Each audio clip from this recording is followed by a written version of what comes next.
Today is January 4th of 2025, which means that it's a new year. So instead of sitting down and making a good quality video to start off my new year, I have combined every single Cuphead challenge that I did in the year 2024 for your viewing pleasure all in one video. So this video is going to be a mix of some really good videos, some really bad videos, some funny videos, and just everything you could ever want in a video.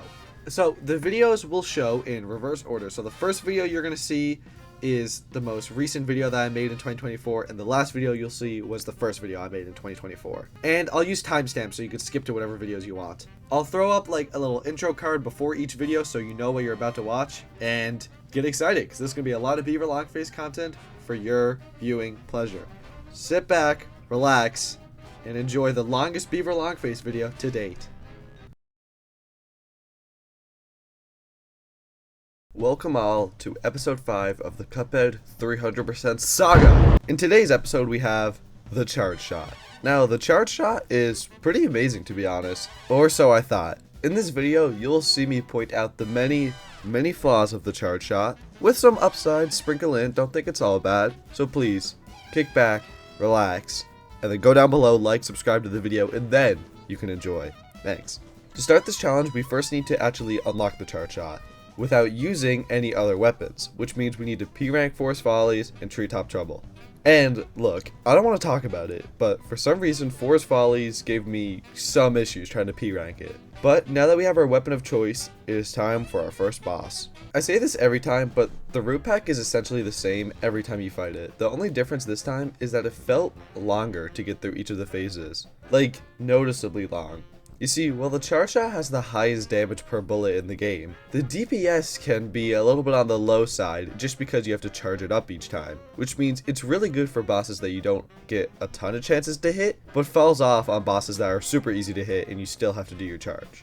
It also struggles a little bit taking on the carrots in the final phase, as I would either have to use the uncharged shot to get rid of them and make the phase just go slower, or there would just be so many of them on screen that I would just get hit. Nonetheless, we still win. Ruby and Croak's first phase is made difficult by the same reason that the root pack was hard.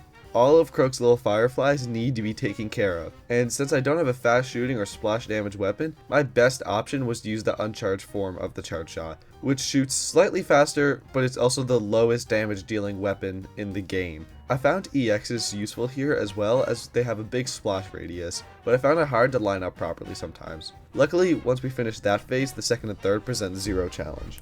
Speaking of no challenge, welcome to Goopy Legrand, where literally nothing is different. I mean, just time your shots right in every phase and it's easy. Now it's time for Cagney Carnation. Cagney is a little similar to the other Isle 1 bosses, where she shoots out little projectiles in the form of her seedlings. This gives me two options. One, to just avoid them and let them fly by, or two, I can kill them and have less focus on the boss, making the whole thing take a little bit longer. Either option was good, but if you know me, you know I'm all about getting through it quicker, so I just try and avoid them. Once I get to the final phase, I just keep a distance, mix in some EXs for good measure, and it's nothing.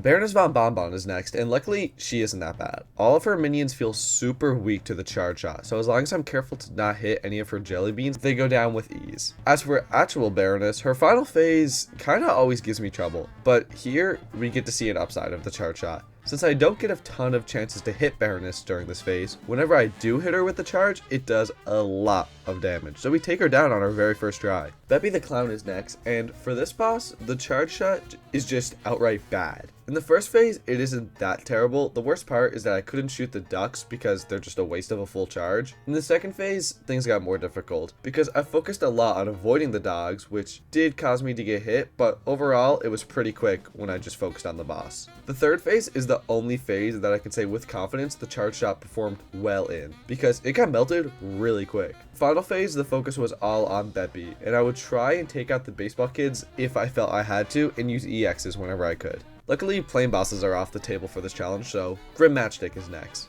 I think that the charge is an underrated shot for this boss, just because the Lobber is miles above every other weapon here, but the charge is a pretty good backup. First phase is easy, with some careful dodging and some EXs, it's nothing special. In the second phase, as always, you listen for the sound cues, and you'll be fine. Third phase always presents a bit of a challenge, as I wanted to be super careful with my charge shot to make sure I didn't hit any of the fireballs that he shoots out, but wasn't too bad. Rumor Honey Bottoms is luckily a boss where the charge shot is good. The first phase, the high damage and precision of the charge shot is very nice to get rid of the Officer B. Sadly, in the second, any weapon kind of functions the same here. But the third phase is good again, because since you don't really get a lot of opportunities to hit the boss, whenever you do hit it with a charge shot, it really counts with that high damage. Sally's stage play is up, and something you might be noticing is that the Aisle 3 bosses are pretty weak to charge, and Sally is honestly no different. Now, in the footage you're seeing of the first 3 phases, you're going to notice that the charge shot isn't exactly excelling, but look, in the 4th phase, this is a phase where we don't get a load of chances to attack the boss. So as every other boss, when we do get the chance to attack, we gotta make it count with the super high damage of the charge shot. Werner Werman is pretty basic this time around. It's another boss where it's kind of the same no matter what. The biggest downfall is in the final phase, where the slow fire rate of the charge is even more of a detriment because I can't kill the ghost rats that quickly, and it's just overall not worth it. And I do get a little bit upset sometimes. Dude, I'm not gonna lie, the charge shot was failing me like crazy.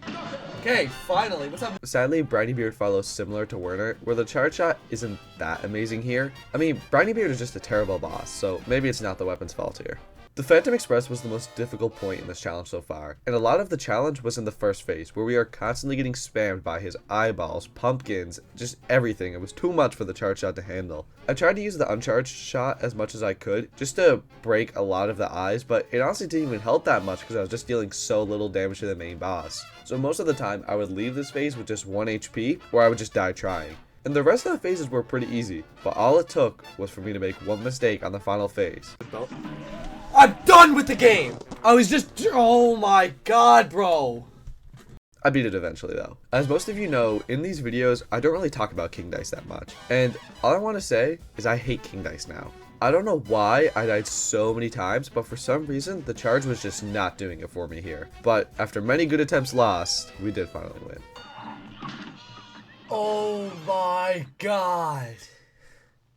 Time for the Devil. The Devil's first phase isn't too bad. I can honestly say that the charge shot is actually good here, especially with the high damage on the EX. Second phase is pretty similar, with the EX being able to hit both eyes for extra damage, which was awesome. In the third phase, we take care of the henchmen and use EXs to handle the bats, which is normally where I have a lot of trouble, but this time it was easy. And with that, the final phase falls like every other attempt.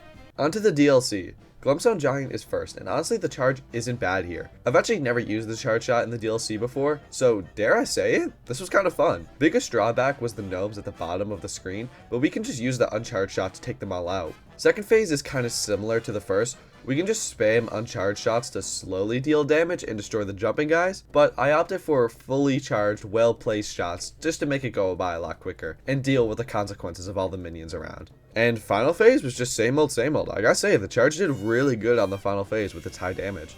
Mortimer Freeze is a boss I initially thought to be terrible, and I was mostly right. The first phase was surprisingly pretty difficult. I got hit the most with the minion attack, which is generally the easiest, but it's just because the charge shot wasn't good at destroying them unless I used the uncharged form, and I just didn't feel like I wanted to here. The second phase, you would think that the popsicles were a big problem, as the charge shot struggles with multiple targets, but they just didn't get in the way. And if they did, I would either jump over them or just EX to remove them. In the third, the charge shot wasn't really what was dragging me down, it was more of just me messing up and getting hit. So overall, not that bad. Howling Aces is a boss where the charge shot isn't outstanding on, but it wasn't terrible. You would think this boss to be difficult because of the fire hydrants in the first phase, but since this was towards the end of the challenge, I felt really comfortable switching between the charged and uncharged shots. Second phase is just about making sure you time your shots to actually hit the spinning dogs, and it's nothing after that. And don't ask me why, but on the third phase, I found it super easy to shoot the lasers, and that on top of the head tilt method, it was easy.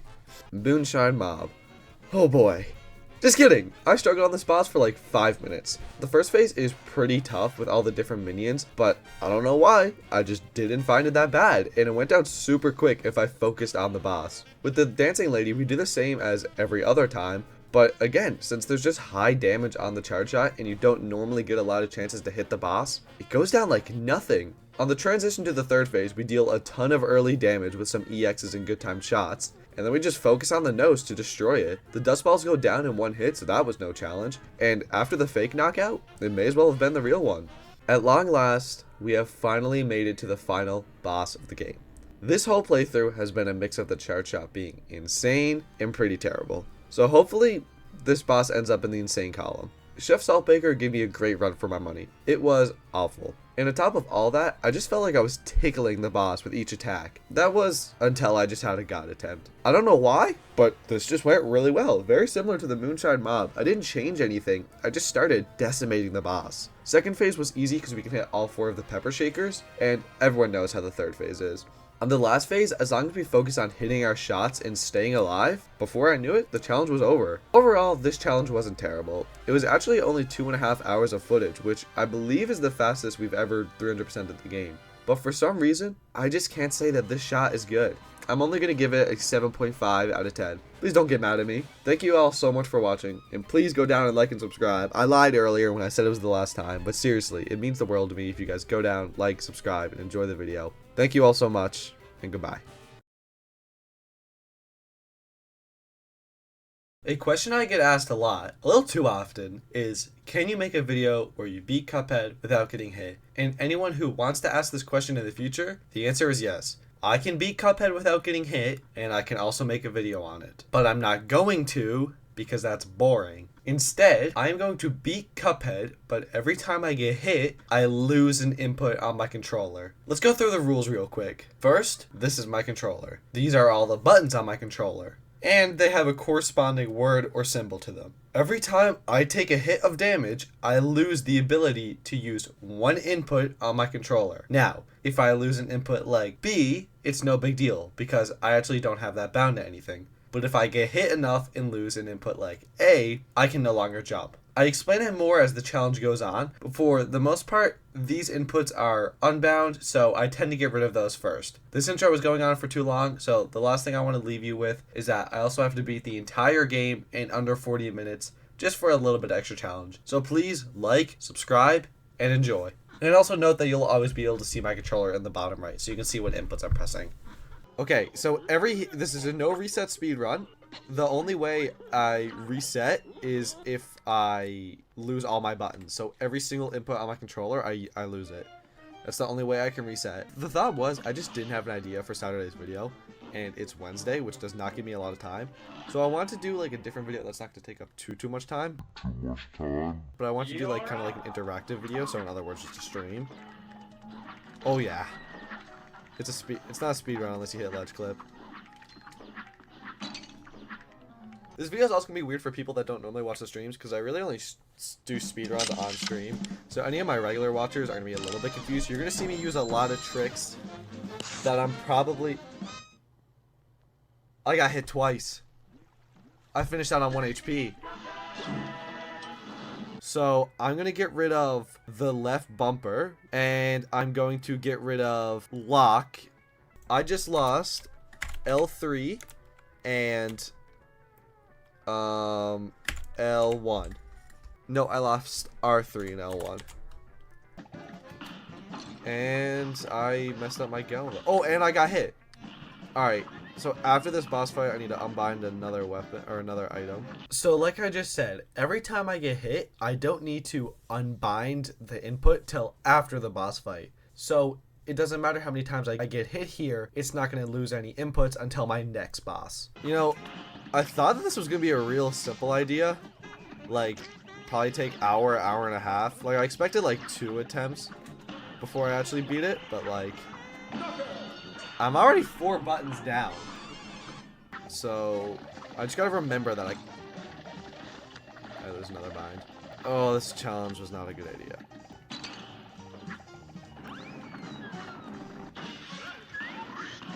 This challenge is such a bad idea. To find one, I remove jump button. I'm just gonna change it to a different button. Like, well, looks like I'm gonna remove jump. That's really not what I wanted. I kind of miss having the chat on stream. Okay, yeah, I'm gonna get rid of X down here. Couldn't remember my switch weapon button. Just had to jump. Don't get hit by those.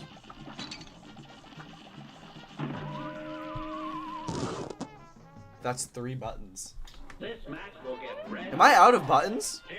Why, yes, I am out of buttons. That's right. 12 minutes in to my first attempt, I couldn't even get past aisle 1 doing this challenge.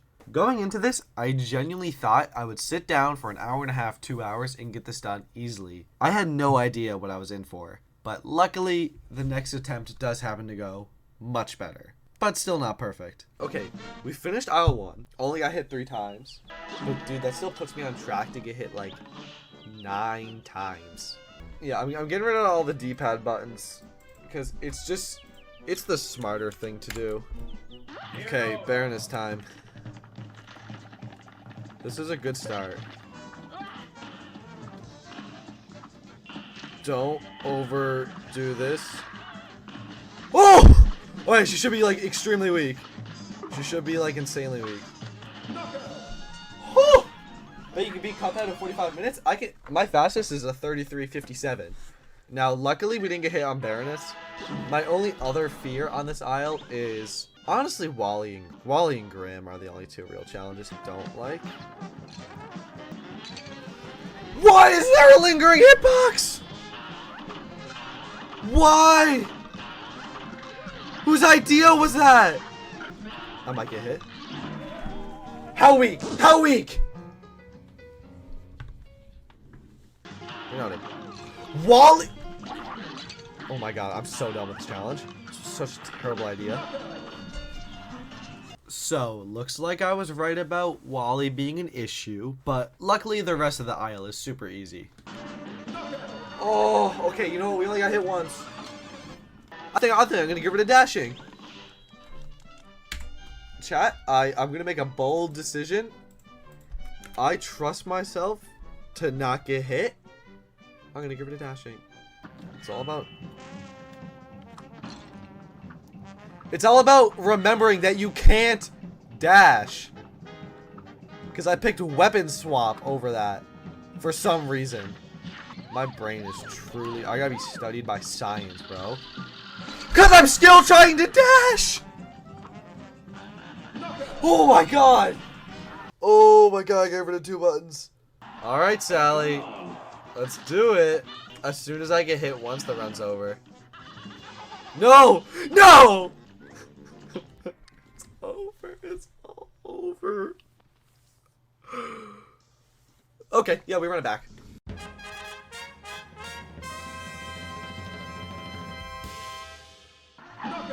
Oh, like that final phase is so smooth. God, I forgot what challenge I was doing. Okay, nice. Do this with the black and white filter, so I don't know which ones are parryable. I get easily distracted on this boss. If you know what I mean. No! There goes my final freebie. I'm not doing the same. I'm not doing the up close strat. Okay. I'm hosted at King Days because I've expert so many times. Honestly, if there's a boss that I'm gonna get hit on, it's gonna be Phantom Express. Oh my god, I can't even switch. No, I was.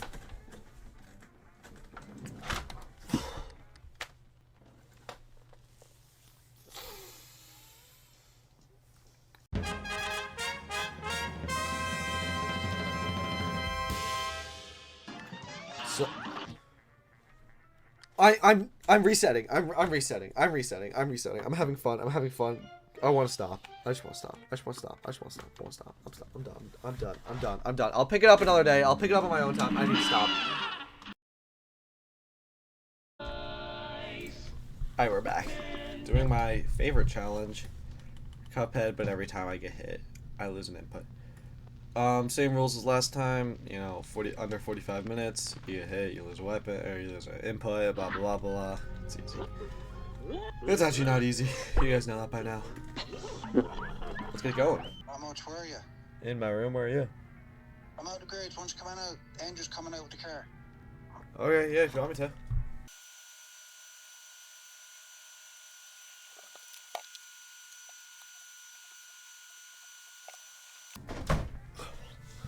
Oh. Sorry guys, just had to go on a dad 5-minute bit of help with him. I hate myself. Why did I think that was a good challenge idea? Oh, well, there goes 2 buttons. We're gonna get rid of R1 and L3 because they're both useless. And then just focus on the heart. That's how we do it, 1 hit. We have no more freebies. D-pad down is now gone, which means if we get hit, we lose a real button. Which is scary. But it's just 2 bosses left. This is officially the furthest we've ever gotten.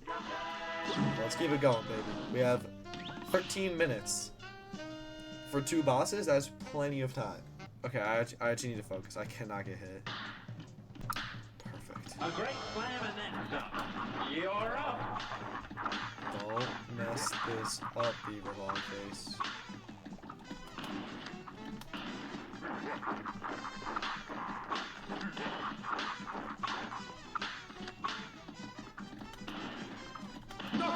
Wow, that was quick! Okay, I need to get rid of 2 inputs. I'm thinking lock, obviously, which sucks because lock is really nice on Devil. It's gonna have to be switched. No, can't be switched weapon. I need to think about this. No EXs. We got this. Just focus. A great slam and then some. One of my favorite bosses.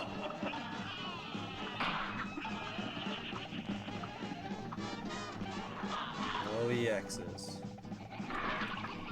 I mean... Oh my. So... That's fine. Because remember, we can take as many hits as we want as long as we beat it on this attempt. Phase 2. My only fear is phase 3, to be honest. Lock is also gone. Remember that. I'm definitely going to be doing safe strats in the 3rd.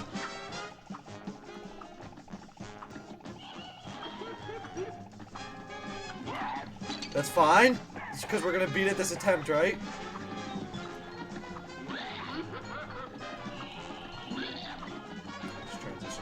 Just transition, bro.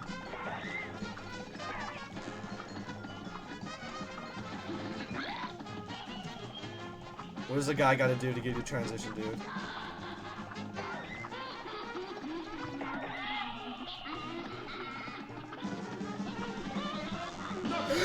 Yes! Oh my god, it's over. This challenge sucked. Oh my god, this challenge took way too long. Oh my god, it's over. It's over. It's over. We did it. Thank you all so much for watching. So, if it wasn't overly obvious, I was so happy to have this challenge done. Because, man, it was really fun, but really hard. Thank you guys all so much for watching. This was definitely a different video as it had way less voiceovers because I was honestly in a big rush to get this video out. So thank you all so much for watching. Give it a like if you enjoyed, and just go down and check that subscribe button. Please, please, please, it helps so much. Thank you all, and hope you have a great rest of your day. And yeah, thank you for watching. Bye. We are so back, and today we are so back with our 5th episode of the Beaver Longface 300% Cuphead only using 1 weapon TM series. And with this being the 5th episode, we are now officially halfway through the series, which is very cool, but that's getting ahead of ourselves a little bit. There are still lots of terrible times to come in the future. But today is happily not one of those days. You see, whenever I do Cuphead speedruns, top 100 in the world by the way, we use 2 weapons, the spread shot and the lobber. Now we already did a spread video, and it was fun, but today we will be using the other weapon, the lobber. This thing is a melting machine. Not only is it just really nice and high damage dealing weapon, it's just insane in the base game. Not so much in the DLC, but in the base game, this thing's awesome. Also, for the base game portion of this run, I'm playing in version 1.1.5, but I'll explain why we're doing that later on. This intro is getting a little bit long, so I'll leave you with this. Remember, the whole run is done in expert mode, and yeah, let's just get started already. while I'm beating the first running gun passively, let me explain why I'm in version 1.1.5. To simply put it, it's because the Lobber is the best in this specific version. While there's no buffs or nerfs given to the Lobber in any other version, there is one thing that's different about it here, and that's a glitch called double damage lobbers, or sometimes triple damage lobbers. I'm not going to explain how it works too much. If you're interested, I go more in depth on the trick in how I became the best speedrunner video. So if you're really interested in how it works, go watch it there. But basically how it works is when you stand in a specific position, you can deal double damage and sometimes even triple damage, depending on if you're doing it right. With that briefly summarized, we can enter our first boss, the root pack. On the root pack, you can see our first instance of lobber traps and triple damage lobbers. First, we set up our lobber phase on the transition from the first to the second, where we basically just spam lobbers while facing up to nuke the boss as soon as it comes out. But then we line up in this specific spot with our straw right against the edge of the shovel and use a downright EX. This causes the lobber to hit 3 times and deal triple damage. And then we just melt the carrot. The strategy for Ribby and Croaks is to stay away from them like normal and spray, and the only real concern is when they do the fly attack, as it's kind of hard to hit the flies. It's not as hard as I thought it would be, but the lobber just has insane damage, so it's no big deal. The second phase goes by as normal, but in the third phase, we get a little fancy with it. Depending on which attack we get, we can do this crazy trick where we jump right close to the boss, use a downward EX over and over and over, and if you're in the right position, each one of these will deal double damage and destroy the boss's HP. Goopy Legrand has not a whole lot going on. Hey, that rhymed. You're going to notice that whenever I EX, I stay close to Goopy, and that's because I'm trying to get double damage lobbers every single time. And once I get to the final phase, there's nothing special about it. Sadly, it's just the same, and I guess you could say it's a little bit difficult having to chase the boss, but it's like that every time. Cagney Carnation is a interesting boss, because the lobber is very nice and its bullets are very easy to hit. The same can't really be said about the choppers.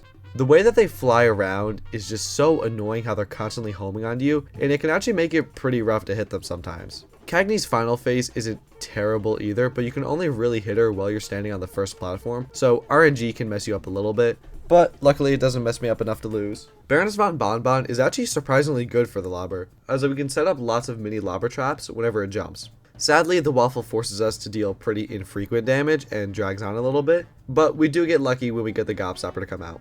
On the final phase, we set up a tiny lobber trap at the start, and as soon as Baroness pops out, we just spam our EXs into her. This is super useful because it just nukes her HP right away, and if you've ever used the lobber on the final phase of Baroness, you know it's not that good, so this nuke at the start is almost essential. To everyone's joy, we now get to do all the plane fights for this challenge. Sadly, the lobber mostly sucks onto Jimmy. The first phase is pretty bad because we can't just stick to the top of the screen and spam, as all of his attacks have homing capabilities and will force us to move around a lot more. The second phase is nothing special, but on the third phase, we can do this cheese where we just sit at the top of the screen and rain down bombs on him. Another thing that's important to mention is that I wasn't allowed to use plane supers in this challenge, which means I was stuck with the terrible lobber EX. Final phase gets pretty scary at some points, but it isn't too difficult compared to when we can use the Peashooter as well.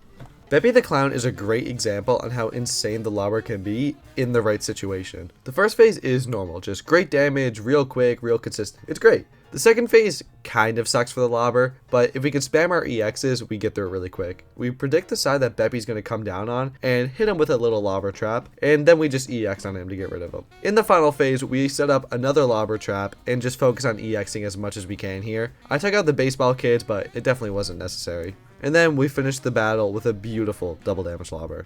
Sadly, we are back on plane fights, facing Wally Warbles. Wally's first phase isn't too bad, as staying above him actually benefits us a little bit because his eggs miss us pretty often. The second phase really isn't that good to use lobbers on either. Being constantly above him just isn't useful at all. It's hard to line up the shots while dodging his feathers at the same time, so we end up staying on this phase for a while. Third phase isn't terrible, we just make sure that we don't hit his egg barriers with the lobber, as we'll be missing out on a lot of damage. The last phase is actually designed for the lobber, so all we have to do is just play it like normal and avoid the trash, and he's gone. You thought I was going to skip Hildeberg, didn't you? It's okay, you can admit it, but yes, today we are back on Hildeberg, with the lobber only. The first phase is really no challenge. Like most other plane bosses, as long as we are above Hildeberg, it's not bad to deal damage at all. It's actually no big deal until the final phase. And the final phase is rough. It's hard to stay on the top of the screen when the UFOs are constantly getting sent our way, and when she doesn't have her head sticked out, it's just impossible for us to deal damage unless we get real close, and I'm not taking that risk, but overall, the boss wasn't too bad. While we make the trek back over to Altitude, let me ask you guys something. Would you just make me the happiest person ever, and please, please, please like and subscribe? These videos take so long to make, it's absurd. And if you enjoy them, just let me know by going down there and hitting the like button. And while you're down there, may as well at least check if you're subscribed. I promise you won't regret it. Anyway, thank you. The Lobber shot is simply the bread and butter of Grim Matchstick. The trajectory is perfect, and it's never a challenge to hit the boss. It has stupid high damage, and the first phase is just nothing. Similar to every other time we do the second phase, as long as we listen to the sound effects, it just goes down so simply. The third phase also isn't too bad, as the trajectory is just real simple to aim on, and as long as we don't accidentally hit any of the fireballs that he shoots out, it's simple. Rumor Honeybottom's time. And it's very similar to Grim in the sense that the Lobber kinda destroys here. You can see it best in the Officer B, but he's never in a position that we can't hit him in. On the second phase is when I would use all my EX in an attempt to over damage the boss, and on the transition we would again try and over damage to have a super short final phase. Dr. Call was so much harder than it needed to be. We have all had terrible experiences with Call on our first attempt, but for some reason, Lobber only is just brutal here. You never realize it, but when you're not in a horizontal line away from your target in the first phase, it's really easy to just get hit by the other attacks. On the second phase, I can't use my super, which means I have to do it regularly, and avoiding these homing bombs was so much more annoying than I remembered it being. The last phase is also super rough, as it's extremely difficult to deal damage and avoid the gems. As well, just being above him does not work out. The only thing this weapon has going for it is that whenever the barriers would come and I would have to go over them, it could still hit the boss. Sally's stage play's turn, and the first couple phases honestly should be a cakewalk if I just didn't take so much stupid damage. Like, come on, what am I doing here? Mild mistakes aside, I was right. The first and the second and even third phase were super simple. The only slight difficulty will be on the last phase, and that's just because of how hard it is to hit the boss. Luckily, I planned for this, and we have all of our EXs to easily dominate Sally. Werner Werman is as basic as can be. Almost every weapon you use will be just as effective each time here, except for the Lobber. In a good way though, because once again we are back using double damage Lobbers. You'll see me line up my Lobbers so they explode right next to Werner as many times as I can, and it just helps me get to the last phase so much quicker, where I use any of my leftover EXs to help me clean up. Onto my favorite boss, Briny Beard. Briny Beard is a slight challenge with the Lobber. Yes, I know. Briny Beard actually being difficult is insane. It's unheard of. But yes, the limited range of the Lobber is actually pretty annoying here, as it's just hard to hit Briny Beard in the first phase. But once we get to the last phase, as long as we're constantly jumping, we can deal damage to Briny Beard just fine and send him sailing. Calamaria time, and let me be the first to say, I'm so glad to be back on this boss, if you know what I mean. It's slightly annoying that we have to always hit her head, which means that we have to be very close to her for our bombs to even hit, but nothing a little slow playing can't fix. On the second phase, sadly we can't use our super, but the splash damage from the bombs is a nice substitute. On the last phase, we take advantage of the trick where you stay right up close to the boss and not get frozen, and this allows us to just hit her with the Lobbers over and over without being too much damage. Would you believe me if I told you that the Phantom Express was hard? Well, you should. At the start of the boss, we just farm parries and use a couple of EXs. The second phase, we try to set up Lobber traps to predict where the skeleton head will be. We guess wrong pretty often. We focus one head in the third phase and then switch to the other side to get behind the lightning and EX whenever we can. We enter the final phase. And every time we parry the ball, we're going to try and use an EX just to maximize the amount of damage that we can deal. I actually tried to prioritize EXs over regular attacks because I do not like this phase. Dipsy Troop, Pip and Dot, Pirouetta. They all go down with ease. What do you want me to say? King Dice is easy. Onto a real boss now, the Devil. The Devil's first phase was way harder than I thought it would be. I put too much effort into trying to EX the Devil when I should have just been focusing on staying alive, so this tripped me up a couple of times. The second phase is very simple as long as we look out for the rising platforms, and on the third phase, as long as we can take care of those bats, I hate those bats, we can keep things normally under control and take out the henchmen whenever we deem fit. Sadly, we have to jump in order to hit the boss in the final phase, but with that knockout, it's officially DLC time. Glumpstone Giant put me through every stage of grief. This guy was brutal. The short range of the Lobber coupled with the constantly spawning gnomes that I have to take care of made it a terrible time. I also wanted to save EXs for a later phase, so it was hard to balance things sometimes. The second phase was terrible, is what I would say if I was bad at the game.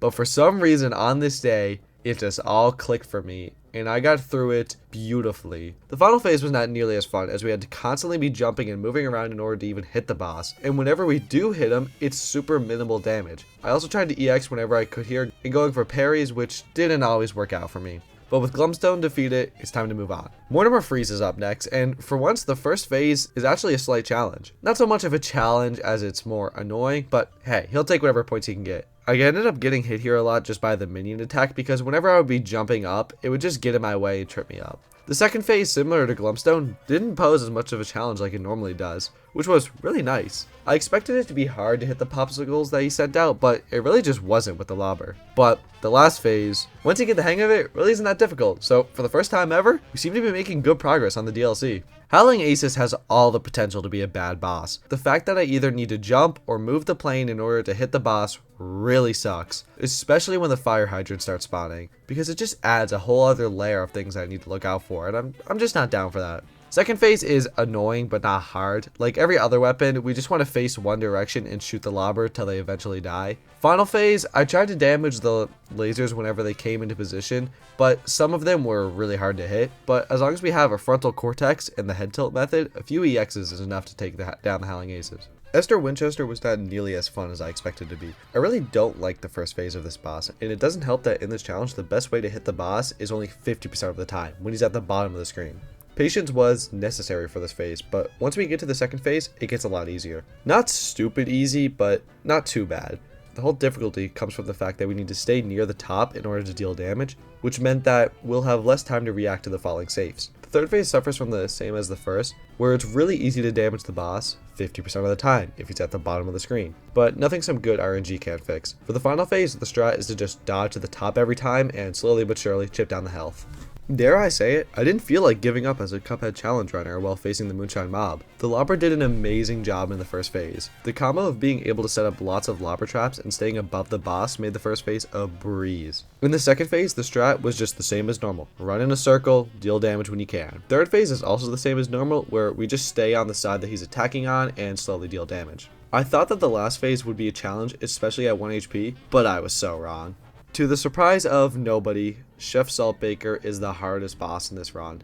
It is so infrequent for us to hit the boss in the first phase that we have to constantly be jumping all the time. I tried to hit as many parries as possible so I can use EXs to make it easier on myself, but didn't always happen. In the second phase, I ignored the two top screen pepper shakers and focused the bottom ones, using EXs whenever I seemed it fit. The third phase, again, is easy as long as you move left and right and don't get hit when it's falling down. But the final phase, this phase needs to be taken slow. Your sole focus on this phase should be keeping yourself alive. The only time you should hit the boss is going to be when you just happen to get lucky and it lines up in the right way. But with an insane amount of patience and a stupid good weapon, we have officially 300%ed Cuphead using only the Lobber.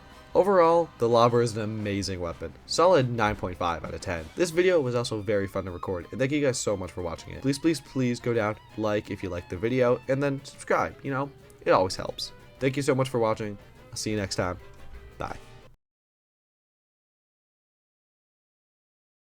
Every great game has an active speedrunning community. Some of the most notable are Mario 64, Minecraft, Hollow Knight, GTA, and many more. Now, my favorite game is Cuphead, which also has a very active speedrunning community, and I've always been very interested into dipping my toe into this community. And before I became a challenge runner, I originally wanted to be a speedrunner, so it seems inevitable that I would eventually get involved with the speedrun. But the thing was, it was very daunting for me to get into it. I mean, the world record is almost a year old, and top 100 doesn't even seem reachable. All of the guides that would teach me how to do the speedrun are hours long, and I just felt like I couldn't commit. But against my better judgment, I eventually gave it a chance. And now, here is the story of how I went from just an average Cuphead challenge runner to becoming the best Cuphead speedrunner.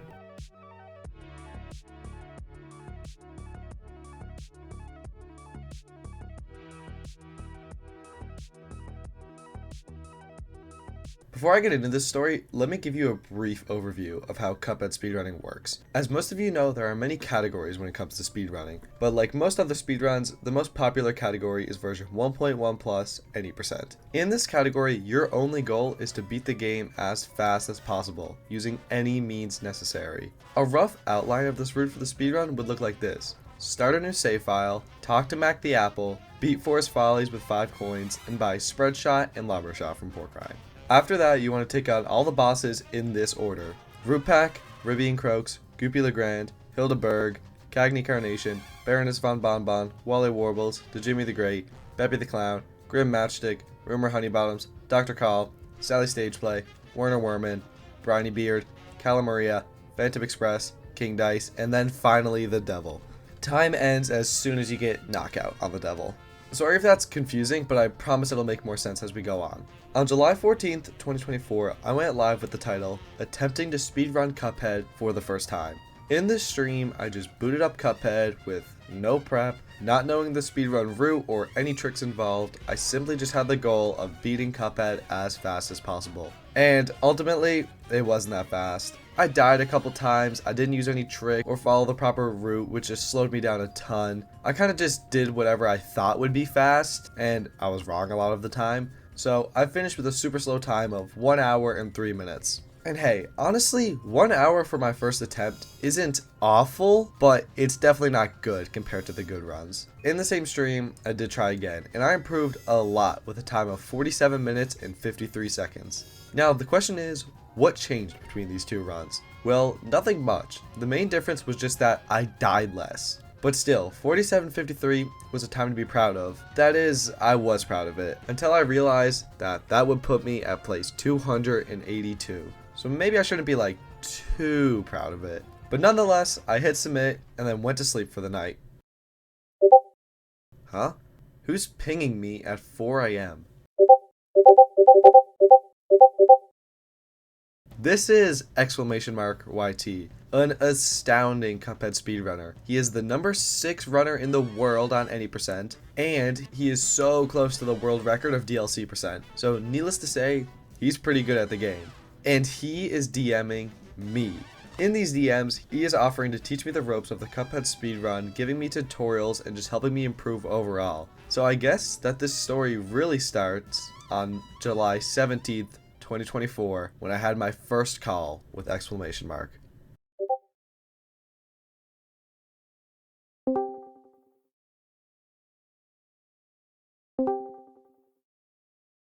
Hello? This singular call was probably one of the biggest snowball effects of my life. During my call with ! I learned the optimal boss route, I learned that I can make my splits happen automatically so they were more precise, and most of all, he gave me these amazing tutorials by Grandius.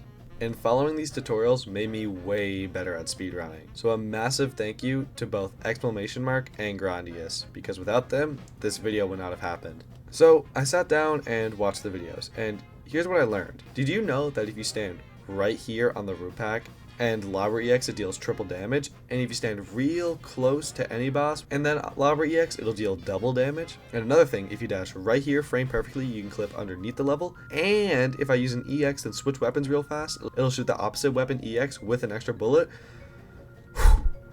That's a lot of information to throw at you at once, to the point where it's overwhelming. My only point that I wanted to get across was that there's a lot of hidden mechanics and things happening in the background of the speedrun that you just don't notice until you do it for yourself. So you can see why I found it so intimidating to get into the speedrun. But real quick, I'm going to break down all the main glitches and exploits we use in the speedrun, so try and keep up. This is called a Galva Swap. Essentially how it works is when I'm using one weapon, I press EX, then swap weapons and swap weapons again really quick. And what it does is basically it'll shoot the opposite weapon EX and then another bullet along with it. So if I'm using my spread shot, I EX, double swap, and it'll shoot a lobber along with a little regular lobber shot with it if you look closely. All this does is just allows me to deal slightly higher damage, and I can use EXs way quicker. Now for double and triple damage lobbers. How this works is essentially in version 1.1.5 of the game, which is the fastest version for any percent speedrunning, if you use the Lobber EX next to a boss and the splash damage hits the boss instead of the projectile, it'll deal double damage to the boss. This is one of the most useful tricks in the entire run, and you'll notice me using it on a lot of bosses. But what if I told you it gets even better? You may remember I told you that you can deal triple damage lobbers as well. Well, this is more of a situational trick. How it works is that you get the splash damage and the projectile to hit the boss at the same time, in turn dealing 3x damage, which is so much better compared to the 2x or just the regular Lobber EX. For example, on the root pack, I set up so that this plant is right between Cuphead's legs, and then I downwards right EX for triple damage. Also on the root pack, I line up my straw with this red line right here, and then same thing, I down right EX for triple damage again. I use this very situationally, and I'm still not very good at the trick, so I only really use it if it's on an aisle 1 boss. A glitch that isn't as useful but I still want to talk about is called ledge clip. Ledge clip is basically during Forest Follies, which is the single level that you'll reset the most on during the speedrun. During the second half of the level, when we go to the wood chipper, this is seen as a mandatory 5-second time loss because you have to spend so much time getting rid of the wood chipper and then waiting for its lingering hitbox to go.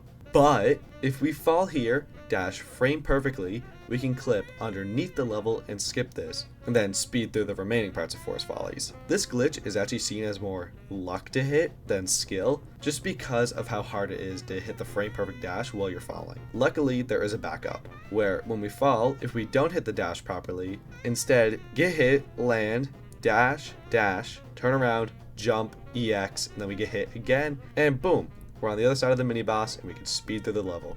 This is referred to as ninja clip, which is way more skill based and you can get it consistently.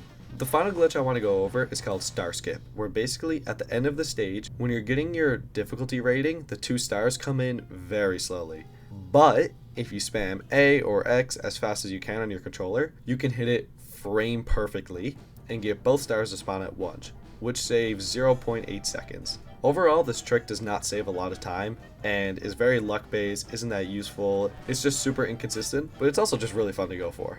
Now that you know how the run is supposed to go, let me tell you about my first ever speed run, where I knew none of this. To start, we get no ledge clip, no double or triple damage lobbers. We had a total of 2 deaths, but honestly, all things considered, using no glitches, not using the optimal boss route, and dying twice, can I even be upset with a time of 47 minutes and 53 seconds? But after this run, once I got those tutorials from Exclamation Mark and I talked to them, the improvements were just insane. We now have automatic splits for each individual boss. We don't get ledge clip, but we do get pork rind skip, which I haven't told you guys about. Basically, I leave the shop, buy a shot at the same time, and then spam my purchase button to buy another shot as I'm leaving. On the root pack, we hit double damage lobbers. No triples yet, but progress is progress. Do a glitch on Ribby and Croak where we overdamage and skip the second phase. Damage boost strats on Hildeberg. Had perfect Galvas. Decimated Baroness. Insta-killed Rumor last phase. Skipped Call second phase. Then clowned on every other boss till we beat the devil with a time of 43 minutes and 53 seconds. Which could have been almost 4 minutes faster if I didn't die on the devil at the very end. This just goes to show how far a tiny strat can bring you. So I keep on improving upon these strats. I watched more videos, I practiced more often, and I even made a cool overlay for my speedruns. Most of all, I was having a lot of fun doing speedruns. I improved my time down to a 43:34, then I bring it even lower with a 37:45, and sadly it kind of just stayed there for a while. For about over a month, I just could not get a faster run, and whenever I look back on that run's footage, I don't understand why it was such a good time. I didn't even do anything that special, but one day on September 8th, I was just in VC with my friends when I realized I was on a really good run. I wasn't hitting gold splits or anything, but I was saving time on every single boss compared to my PB, to the point where I was ahead by almost 40 seconds. That might not seem impressive because when you look at my previous PBs, they've been multiple minutes apart, but as the time gets shorter, so does our time saves, so being ahead by 40 seconds at this point was insane. The downfall came when I got to King Dice. You see, on King Dice, you only want to hit 3s because it's faster, and when I messed up at the start of the boss and hit a 1, I was going to just retry, but then decided against it, and I figured I would just fight the tipsy troops. But well on the loading screen, I changed my mind last minute and I pressed retry, but it didn't make me restart the fight, so I just beat the mini boss like normal, and afterwards, it fully reset my King Dice fight. I must have hit it on the same frame that I loaded in, so it didn't register the retry till after the boss, but this was a massive time loss. It was an insane blow to the mental as well, as all the time I've saved to this point, I just fully lost. But I continued my run, and even had a gold split on the devil. I still PB'd, but the fact is, if I didn't make that mistake in King Dice, how much faster could this run have been? This goes to show, no matter how good you play in the first part of the game, if you can't stay consistent, it will all come down on you. I was disappointed because my PB was only a few seconds faster, and I didn't even move up a place on the leaderboard, but I kept playing. Only 2 days later, I had a very familiar run. Once again, I was up by an insane amount of time, and remember, these splits are now comparing to my recent PB, and that's the one that I had the glitch on. I had multiple golds in aisle 3, and when I made it to King Dice, I was almost 50 seconds ahead, and I kept the ball rolling. I beat King Dice almost 2 minutes ahead of my PB. That's how much time I lost because of that glitch. And with a swift defeat of the devil, we finally claim our new PB of 36-13. This would put me at number 115 on the leaderboard, and as badly as I wanted top 100 for this video, I knew that I would need to make the sacrifice and settle for 115. But don't think I'm done with this category, and don't think I'm done with the video either. You see, while I'm currently not top 100 in any percent, I could be the world record holder for a different category. If you remember a while back, I played Cuphead Geomod on the DLC. And if you know speedruns, sometimes popular mods can be made into speedrun categories, and that's exactly what happened. There was a category for Cuphead Geomod any percent that had no runs submitted to it. All I had to do was beat the mod in one sitting and I would have the world record. So I turned on stream and that's what I did. Or that's what I'd like to say I did. You see, I only ever played the DLC version of Geomod, not the main game version, so it was way harder than I expected, as I just wasn't used to any of it. So I decided to throw in the towel for the day, practice some more, and then try again to get the world record. No big deal, there was no run submitted. Except it was a big deal. The mod creator GeoTGM seen my stream and felt inspired, sort of say, and he came in and stole the record from right under my nose. I was honestly a little bit upset by this, but at the end of the day, it wasn't my world record to have. It was an empty category. I can't get upset that someone just did it faster and better than me. And wouldn't you know it, there's another empty category, Geomod DLC percent. All I had to do was beat the Geomod DLC in one sitting and I would be the world record holder. It's simple. Geo took that record from me. And this Geo guy is really annoying. Discouraged by this, I kind of stopped speedrunning for a week or two. It's not that I didn't want to, I was just disappointed in myself. If I just streamed for longer that day, I could have gotten the Geomod record. Or if I didn't stream it at all, maybe no one would have contested it and I would have had all the time I wanted to get the record. For the third time, I had an idea. There was a category that no one was stupid enough to speedrun. Cuphead Master Quest any percent. This mod broke me not too long ago, so it was daunting to come back, but I did anyway. Eventually, in the stream, I got stuck again, and I ended stream and ended the run. Meaning that if I wanted another chance at this world record, I would have to restart all over again. This time when I ended, I wasn't sad. No, I was honestly more glad. I was disappointed in myself for not getting the world record in a category that I tried for one day. Hell, I only tried the category for a couple hours. What I should have been proud of myself for is how much I improved in the any percent category. I'm number 115 in the world. That is completely insane. And you know, I'm happy with that. Did I get any world records? No. Did I get top 100? No. But did I have a lot of fun? Did I meet lots of new people along the way? Will I get another chance at a world record? The answer to all these questions is yes. Thank you all for 1,000 subscribers. Thank you all for the support that you have showed me. And thank you all for just being here.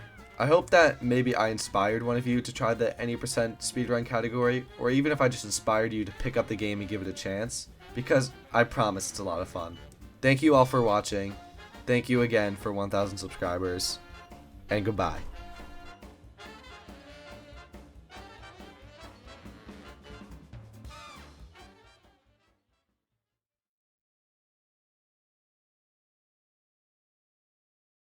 Every shot in Cuphead is very different. This can be seen when you compare weapons like the Lobber to the Converge to the Charge. They are all different. One weapon that I think is the most unique and different is the Chaser Shot. It deals the lowest damage in the game per shot, but the upside is that it has insane homing powers to the point where it will almost never miss the boss. In my ongoing quest to obtain 300% in Cuphead, only using one weapon, this was one that I was very excited for. But now it's time to see, can you 300% Cuphead using only the Chaser? Rules first. The only way I can deal damage is with the Chaser shot, or its EX. This means no supers or damage dealing charms. On top of that, to make it more difficult on myself, we're also going to do no charms in general. I must beat every single boss in expert mode, including the DLC, and that should be everything. Please enjoy and like and subscribe. We are so close to 1,000 subscribers, where I have a very cool video planned. For this challenge, we first must get the tutorial coin and then go talk to Mac the Apple, who has 3 coins for us. Now that we have 4 coins, we head over to Porkrind's Emporium and buy the Chaser shot. So after that, we do the glitch to get into expert mode early, and we can finally start the challenge. But not before making a cheeky deal with you guys. If this entire series gets a combined 1,000 likes, so across the 9 episodes, if they get a combined 1,000 likes, I will 300% Cuphead with the whetstone, which is technically a weapon. So, you heard it from past me. If these 9 videos that I am making about 300% in Cuphead with one shot get a combined 1,000 likes in this series, I will do a special 10th episode where I obtain 300% in Cuphead with only the whetstone, and I really don't want to do that. But now it is time for the real challenge to start. We start in the root pack, where the Chaser doesn't exactly shine. It's clear that our damage is lower than normal, and there's just no need for the homing here. It was nice in the final phase against the carrot because it could take out the mini carrots that he sent out, but other than that, it just really isn't that special. Arabian Croaks is a little bit similar to the root pack, as the low damage sucks, but it's a very nice convenience to be able to take down the fireflies in the first phase. In the third phase, the Chaser is a little bit better than other weapons, as when I need to turn away to dodge something, the Chaser can still boomerang behind me and hit the boss to deal consistent damage, which is actually pretty nice.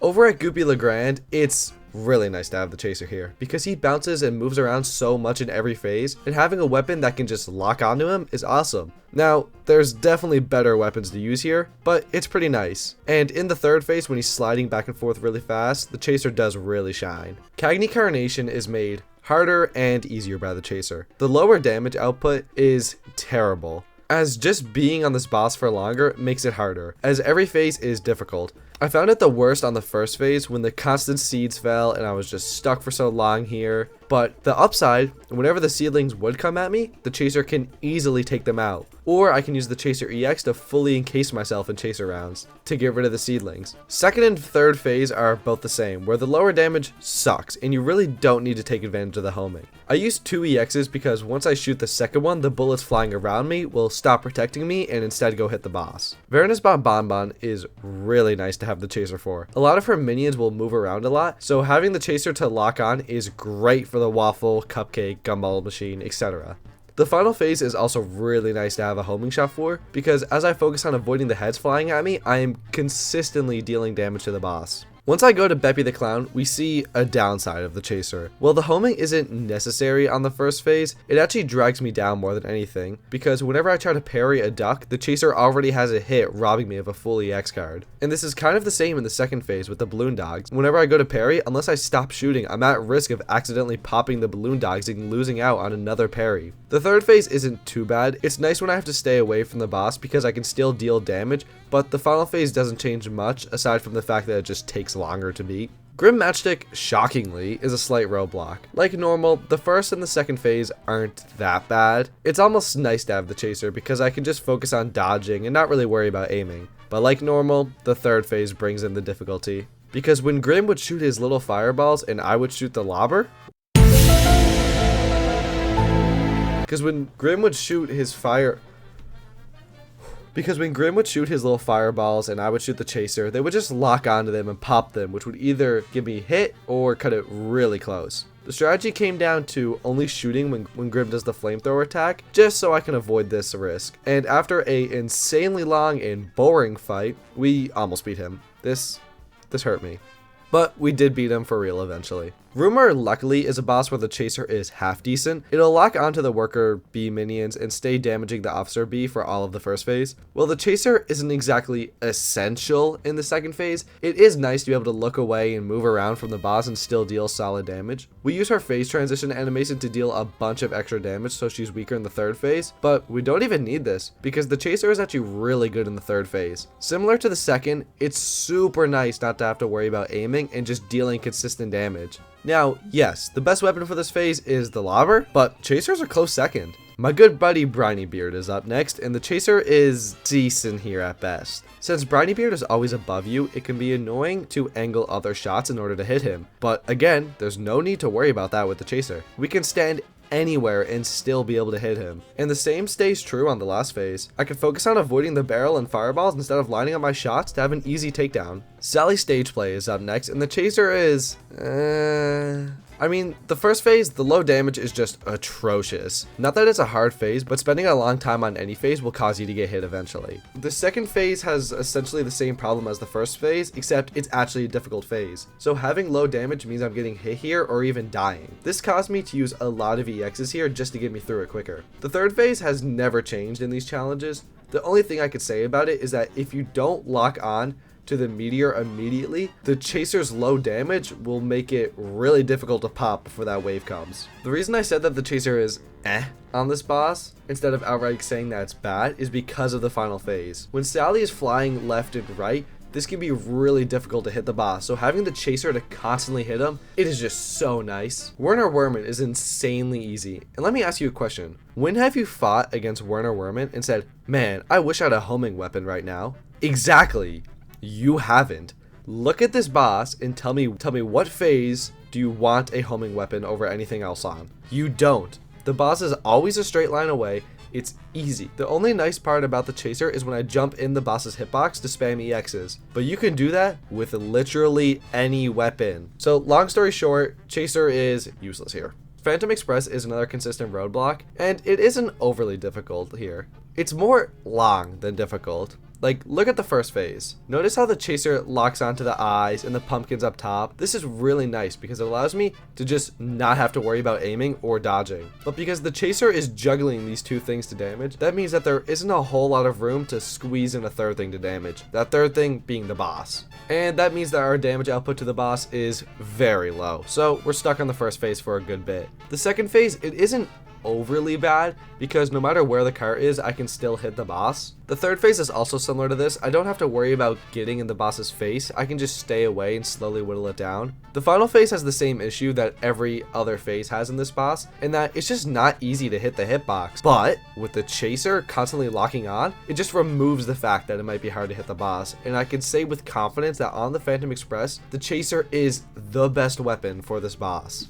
King Dice ends as it always does, easy eliminations on Mr. Wheezy, Hoppus Pocus, and Pirouetta, and then we finish him off. Finally, it's time for the Devil. In only an hour and a half too. Pretty good time. But the first phase isn't special. Similar to Werner, I wouldn't want to be using the Chaser here because there's no need. There's only time I like the Chaser is when he does his spider attack, because since he's moving around so much, it's nice to stay locked on at all times. Once we beat the first phase, all remaining phases have a massive hitbox. So again, there's just no need for the Chaser. He has two massive eyes that I can hit. The third phase does have slight incentive to use the Chaser because it can handle the bats that he summons, which is normally what I find the most difficult about the Devil, but once I'm on the final phase, it's GG's. Starting the DLC off strong with Glumstone Giant, where the Chaser is just beautiful. Just look at it. First phase, yeah, at first glance, you might not think it's that good, just because the boss has such a big hitbox, but when you actually play the boss, you notice that the Chaser has also killed all of the annoying ass little minions that he spawns, which saves me a terrible headache. The second phase is similar, where there is extremely annoying,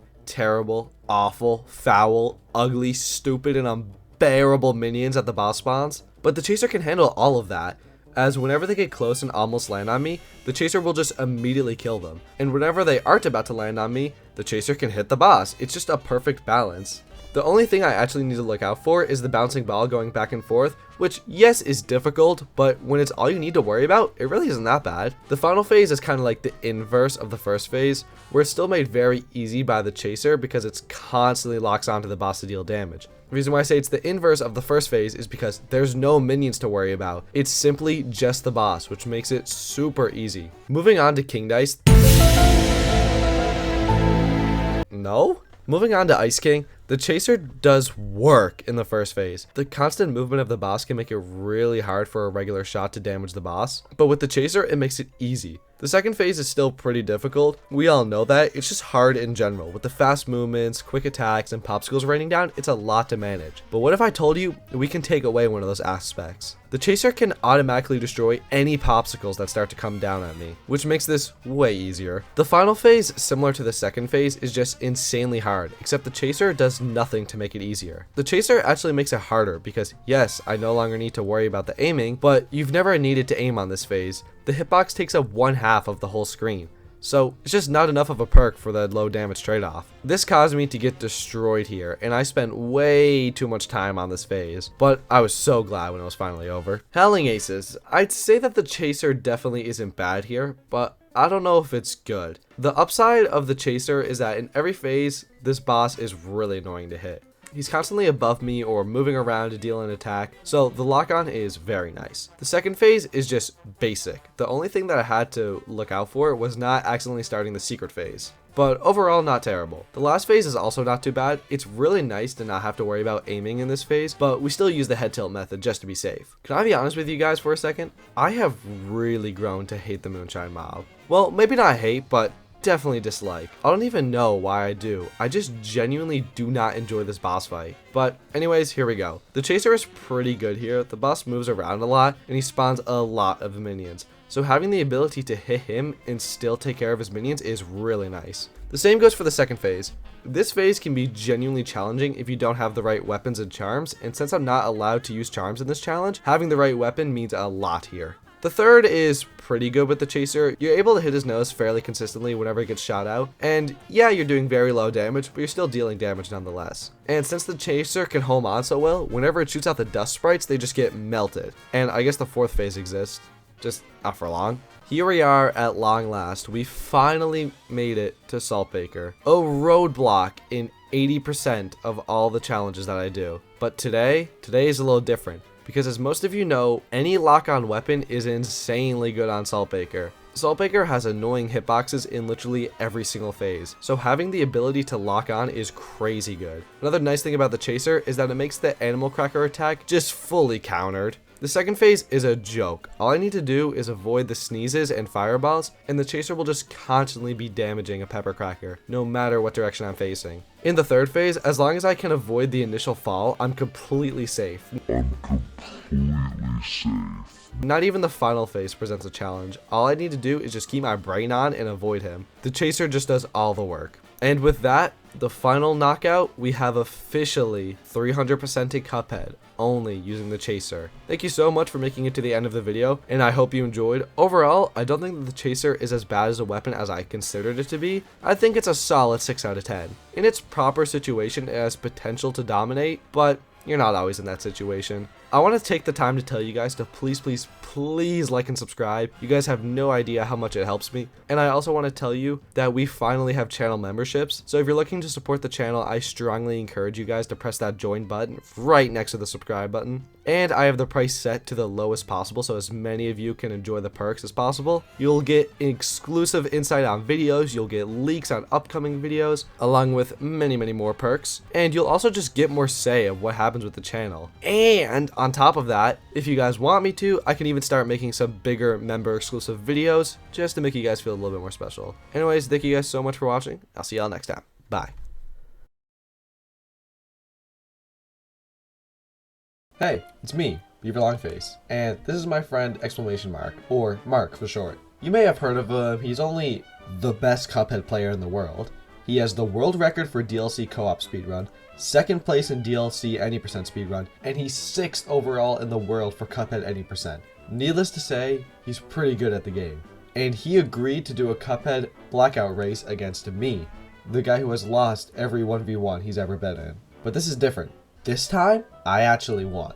So please, let me take you on this journey and show you how I beat the best Cuphead speedrunner in the world. So, let's get the rules out of the way first. Right away, what is a blackout? Well, me and Mark were both given this board, and the first person to do all 25 of these challenges wins. Pretty simple. Everything is allowed, the only rule is that we have to start on a new save file. Get a good look at this board now, because it's a little bit hard to see when we're doing the run, and these are all the challenges we're going to have to complete. But without wasting any more time, let's just go already. 3, 2, 1, go! Alright, right away, chat. I think he's going to go for the DLC, so I'm not going to go for the DLC. When the challenge started, I assumed that Mark would do a little bit of the first aisle before heading over to the DLC, as that's his strong suit. I played the tutorial, grabbed the coin, and then started going through the game like a typical speedrun. Go subscribe to Beaver Longface Speedrunning. We're making sure to get every coin in aisle 1 as it's required for a challenge. Other things that we are focusing on well in aisle 1 is defeating any boss with one weapon, which we do on the root pack, skipping the bug at the end of Treetop Trouble, and getting an A+ on at least one aisle 1 boss. I was feeling pretty inspired by Mark as he was checking off challenges only accessible with the DLC, so after I finished aisle 1, I decided to head over there myself. Not before collecting every coin on aisle 1 though. When you look at the board, it kind of makes sense to go to the DLC early, as you can see how many challenges there are there that you can get super easily. The way I've seen it is that if I beat a boss in the King's Leap with Cuphead, then beat the rest of the King's Leap for all the coins, I can use these coins to buy every base game item as early as possible. This will allow me to avoid all the annoying mini quests that you need to do for coins later on. I also had what I'm going to call a genius plan. You see, there's a mark for S-ranking a DLC boss and one for beating a DLC boss with crack shot only. So, naturally, you can see this as 2 birds with 1 stone. I quit the game, join a already completed save file, set it to expert mode, leave, rejoin my blackout save, and then beat the boss with crack shot only while obtaining an S rank. It was foolproof. God. Dude. You're kidding! So, turns out there was a couple of holes in my plan, so I decided to take the point for beating a boss with crack shot only and then grab the S rank point on a different boss. While I was wasting time trying to S rank, Mark was making moves. He already did the King's Leap plan that I thought of and was now finishing the entire DLC. After I got my S rank, I grabbed the 2 challenges from the King's Leap and made my way back to the main game. The score was 8-6 for me, so I was ahead, but not by much. Mark P-ranked Funfair Fever, which reminded me as I needed to do that as well, and then I continued following everything he did. As once he encountered every Baroness mini-boss, I quickly did that too. Mark whizzed through challenges, making it so I was only up by 1 point. I needed to stop following the challenges he was doing and start making my own route. I put my new speedrunning knowledge to the test and sped off into aisle 3. We both P-ranked Rugged Ridge, and then Mark did the secret phase to Sally Stage Play. How did I respond? I got every coin in aisle 3, did Calamaria without being frozen, P-ranked Perilous Piers, I was unstoppable. I also went to do Sally Stage Play secret phase, and I've actually never done it before, so that was kind of cool. Once I finished the running guns, my long game plan, where I got all those coins from the King's Leap, finally paid off, and I bought every base game item. It might seem like I'm ahead by a lot here, and I got this in the bag, but while I was doing these challenges, Mark was just going full force clearing on aisle 3. So while I played catch up with bosses, all he had to do was play catch up with challenges. Probably the hardest challenge on the board was parry every pumpkin bar in the Phantom Express, and as it got closer and closer, I was getting worried, and I'm afraid that once I got there, it was super easy. I hate this boss whenever I do speedruns on it, but sometimes I forget that when I'm not in a massive rush, it's so easy. So I cleared that, grabbed the secret coin in hell, and now it was King Dice time. King Dice had nothing special to offer. I beat it, making sure I got an A+ rank for a different challenge, and then went on to the Devil. I had to take the bad ending for a challenge, so I did that, and then my controller just broke. It wouldn't let me skip the credits at all, so I just Alt F4'd my game and relaunched it. Not a big deal. But when I did this, my controller still wasn't working. Eventually, I got it fixed, but that was a full 2 minutes that I lost to a broken controller, and Mark was closing in on me. I made up for it with a really fast devil kill, and as I was loading back in, Mark said this. Alright, as much as I hate to say this, but I do think I am going to concede. You're gonna give up? I was beating him so bad, he was considering conceding. And while on the Devil and Angel fight, he officially threw in the towel. Wait, Yeah, I do think that will be a wrap for me. GG's, man. You played well. Thank you. You too, honestly. Like your routing was definitely better than mine. I did it. I finally won one of the 1v1s. And I beat the best Cuphead speedrunner nonetheless. Truly, I am finally a formidable Cuphead pro. This was a ton of fun to do, and a massive shout out to Exclamation Mark, and a big thank you to him. He will be linked down below if you want to go check him out. Please go subscribe to him, just don't let him pass me in subs. Also, I want to start something with this. I'd like to show you guys my Cuphead content creator hit list. All these content creators on this list, I am formally challenging to a Blackout match. And let me know if there's any creators that should be added to this list. With that, thank you so much for watching, and please, please, please like and subscribe for more videos. Until next time, see ya. Another day, another nickel is how the saying goes. And today is no exception. Other Saturday means another Beaver Longface video. Rolls right off the tongue. And in this particular Beaver Longface video, I will be obtaining 300% in Cuphead using only the spread shot.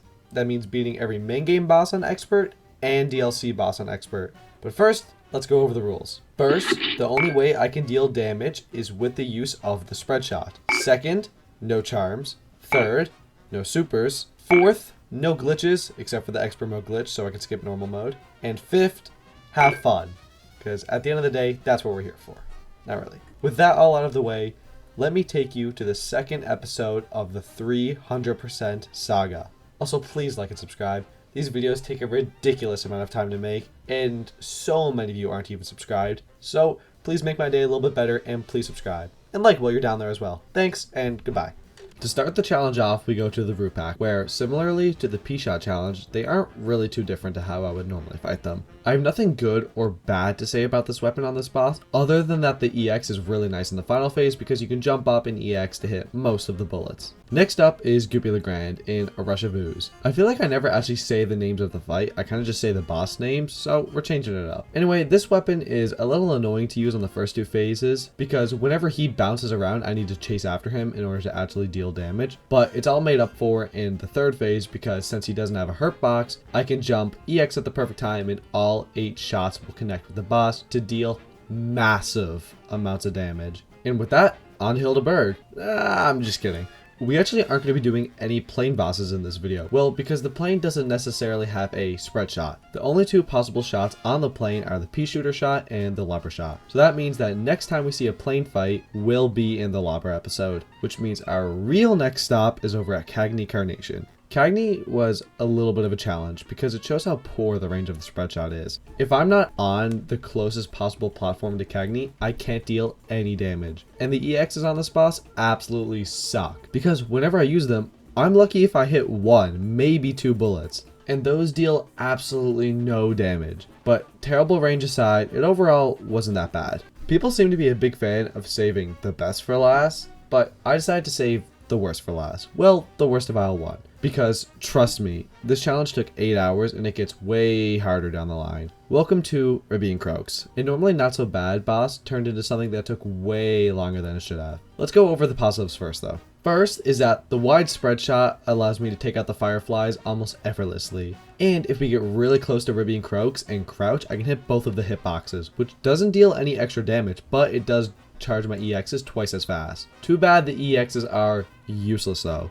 Just think about what I've shown you so far. The EXs can carry you in a boss if you can get inside of its hitbox. So the Root Pack and Goopy, they're amazing bosses to use the EXs on. But when you face a boss like Cagney or Ribby, and you can't really get inside that hitbox without getting hit yourself, so the EXs just tickle the boss. Combo this with the fact that we need to be point blank to deal any actual damage, we get ourselves a very bad situation. Especially on the final phase where we need to focus on avoiding the randomized platforms as well as staying close to the boss. And if any of that sounded annoying or difficult, it's nothing compared to some of the challenges that we face in the future. But with Ribby and Croaks defeated, it is time for Aisle 2. Aisle 2 definitely brings some challenges, and a perfect boss to showcase these challenges is Baroness von Bonbon, because holy shit, this boss was bad. Anyone who watches me speedrun knows that I despise this boss. The main thing I hate about this boss is that RNG is a real factor here. The mini bosses that you have to fight can make or break your run. 4 out of 5 mini bosses ain't too bad. Yeah, I have preferences, but for the most part, they're all good. But the cupcake, I despise the cupcake. This thing is constantly moving around, forcing me to run after him every single second, and it makes the boss go on forever. And when I do eventually defeat him, I either have to do another mini boss or go to the final phase, which is brutal. Now, in the final phase, we do get a little bit of grace, and that is at the start of this phase, I can spam EXs, massively taking down the boss's health. But once you've done this, there's no more free windows. You have to jump, face the boss, get a few shots in, and then run away over and over and over again until you finally get that sweet, sweet knockout. Skipping to Jimmy and Wally, we go over to Beppy the Clown, where we actually get excited, because I can say with confidence that this is the best shot for this boss. Yeah, the first phase maybe doesn't excel, but it definitely doesn't do bad. And just look at the following phases. The balloon phase, melted, horse phase, decimated, final phase, the EX spam carries once again, and we shred Beppy the Clown. Grim Matchstick. Is this boss ever not a roadblock? Because holy shit, it put me through hell. What? He was dead! Probably could have got some hits in there. Okay. Oh, I thought it was flamethrower time! No, I gotta actually... Okay, damage boost is not the strat. No! Again, only halfway is crazy. Dude, I'm tickling him. Grim was filled with bullshit. The first phase wasn't overly bad, but the biggest issue was just I had to stay close to the boss at all times. And this is very similar to the second phase, where as long as you can stay close to the boss and listen for the sound cues, it really doesn't get difficult. But I did occasionally get hit here. The final phase, as you guys just seen, is brutal. I don't know why, but playing this phase, it just felt like the boss is always outside of my range. My best moments to attack is when he uses his flamethrower attack and I stand underneath the flamethrower. But the downside of this is that I can't jump. Only way I can move to a different cloud is by dashing.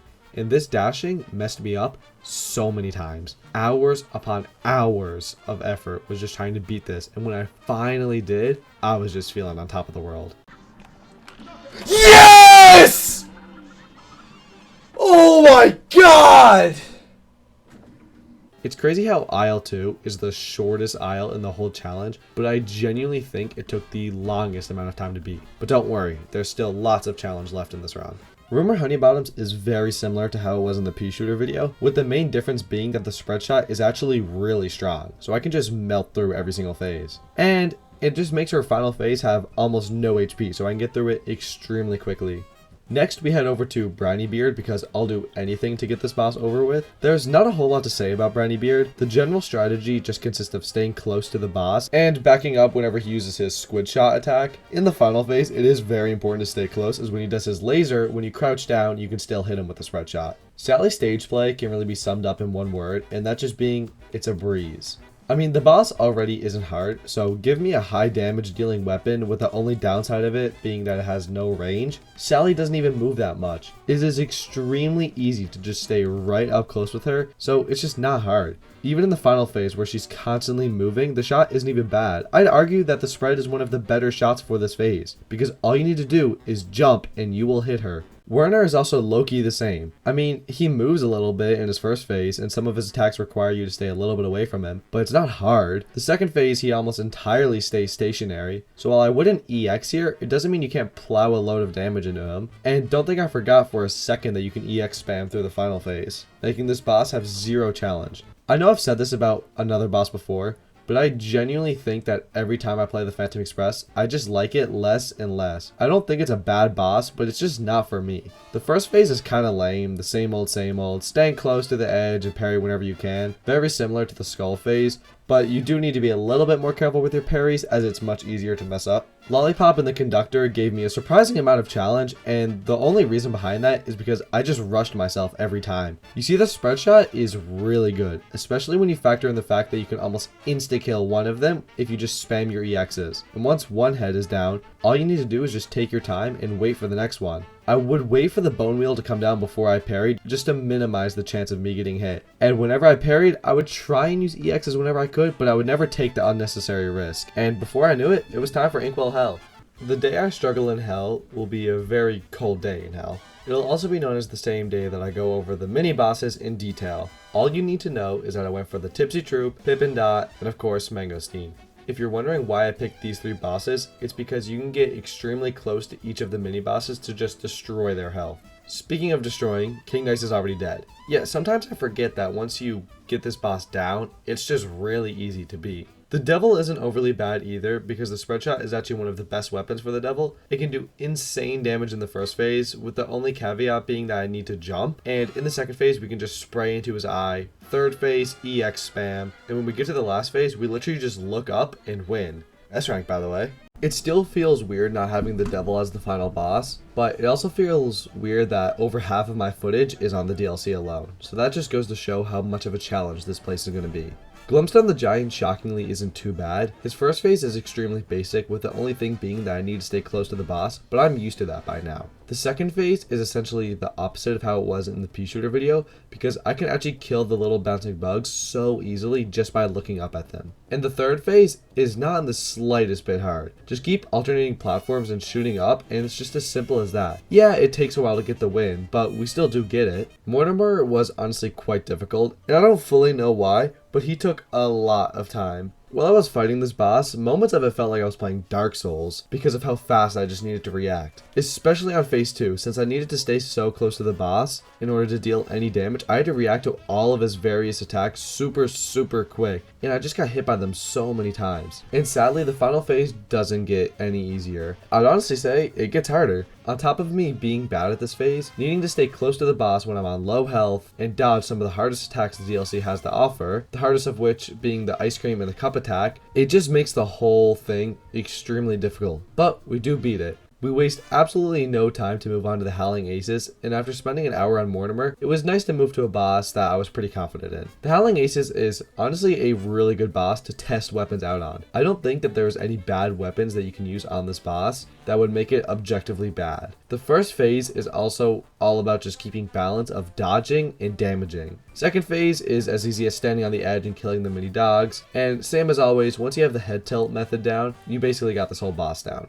The Moonshine Mob was definitely a challenge, but not one that couldn't be overcome. The first phase, I kinda always just wanted to be separated from the boss by one floor, so I would either have to shoot directly up at him or directly down. I'd also like to pop all the bombs as soon as they spawned in, just to avoid getting hit later on. The second phase, we would just follow the flow of the damage beam, staying in front of them at all times and destroying the minions as they spawned in.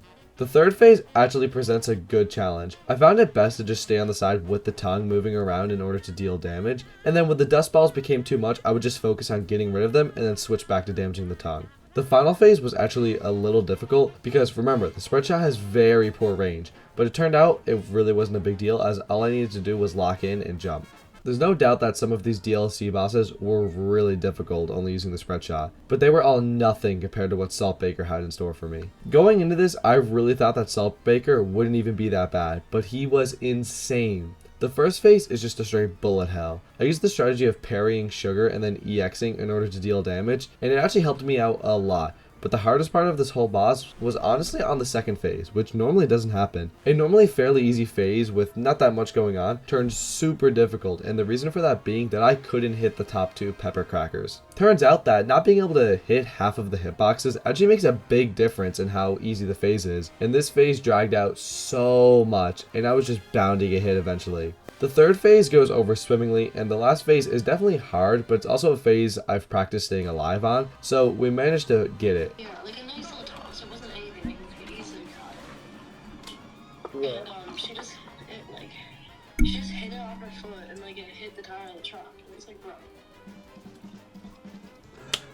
And finally, with that sweet, sweet win under our belt, we have officially 300% of Cuphead only using the spread shot. Overall, this weapon was very good. It 100% had some bad moments and bosses that I probably wouldn't pick it on, but nothing that was impossible. If I factor in the fact that when I'm playing a regular playthrough, I can always have a secondary weapon equipped, I'm going to give this weapon a solid 9 out of 10. It's kind of hard to give any weapon a perfect 10, but I think this is a super good score and accurately represents how I feel about the weapon. Thank you guys so much for watching this video, and please, please, please like and subscribe down below. You have no idea how much effort I put into this. And I'll see you all next time for a video that doesn't involve 300% in Cuphead.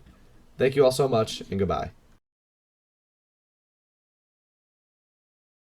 Welcome to episode 1 of the series where I will be 300% in Cuphead using only one weapon. This series will be done in order that the weapons appear on the loadout screen. So for episode 1, that means that I'm going to be beating Cuphead 300% while only using the Peashooter.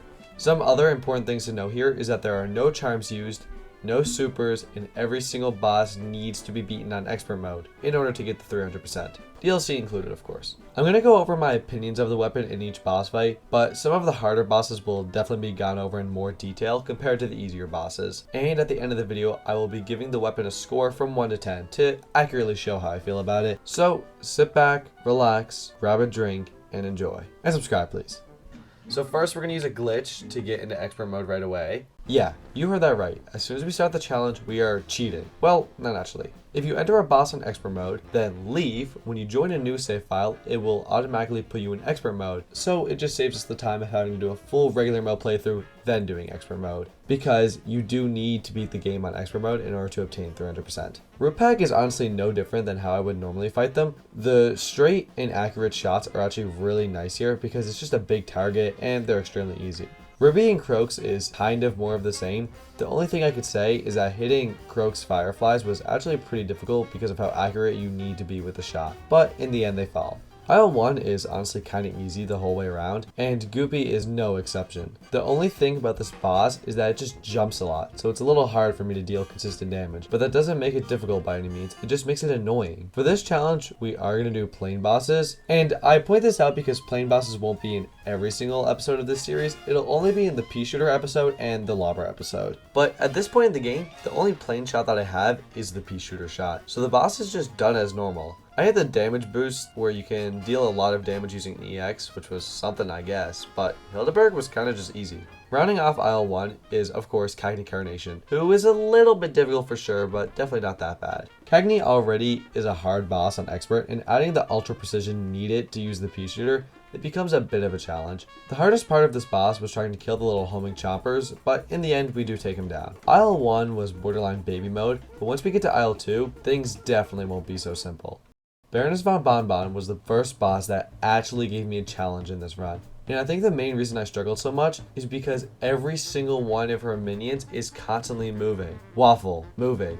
Candy Corn, moving. The Gobstopper, moving. Cupcake, moving. The only easy part of this whole fight was the stupid gumball machine. The constant repositioning I had to do to make sure I was in a straight line from each of the mini bosses without it just moving out of the way caused me to get hit so many times. The only silver lining to this boss was that in its final phase, it's designed for straight lined weapons so we can just sit on the candy and spray her down to collect the contract. Wally Warbles has nothing special going on, just in the final phase we get tight in this bottom left corner to shoot his butt and make sure to switch targets to the heart whenever he shoots that out. But it's just another easy boss. Tiny spoiler for you guys, but all these plain fights are super easy with the Peashooter only. The Jimmy isn't even a hard boss to begin with, and when I tell you that this was literally zero challenge compared to how I would play it on normal, I mean it. Even to Jimmy's final phase is a joke because of how low his HP is. He dies so quick. 3 down and 2 to go. We're making a really good pace to be honest. Bebby the Clown is a boss that I thought was going to be a big challenge, but upon playing the boss, I noticed it was super simple. The first phase, he's always directly in front of you. The second phase, where I thought the challenge was going to be, just because I wouldn't be able to pop the balloon dogs as easily because they move around a lot, but they also don't have any HP.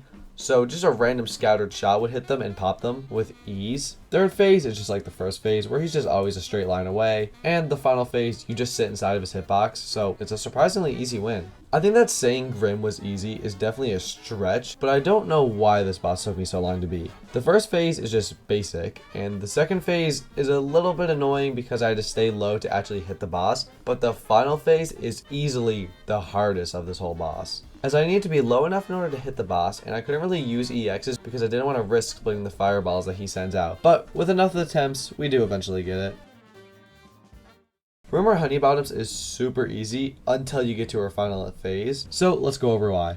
The first phase is easy. Just alternate left and right for whatever side the cop isn't on and then spray him down. For the second phase, as long as I'm close to the top, I can shoot no matter where I am and just constantly hit the boss. It's also really important to over damage in this phase because if I end up over damaging into the third phase, it'll have a little bit less HP when it's in there, so we can get through it even quicker. We actually fail at doing that, so it wasn't really necessary to tell you, I just wanted to bring it up. But since we failed on doing that, that means that the third phase is hell. There is zero chance to hit a bullet here because I either have to be right next to the boss or way above it shooting down, both equally bad and can normally cause me to get hit. So we end up dealing super slow damage, but it does pay off when we get the knockout. Dr. College is the same as always. Brideybeard, like always, doesn't really have a whole lot going on. He doesn't move, so the accuracy thing isn't really an issue. It's just the low damage that's annoying, but it's more of an endurance battle, which we do win. Cala Maria is basic, and now it's time for Sally Sage play. Sally is surprisingly similar to Rumor in the fact that it's grossly easy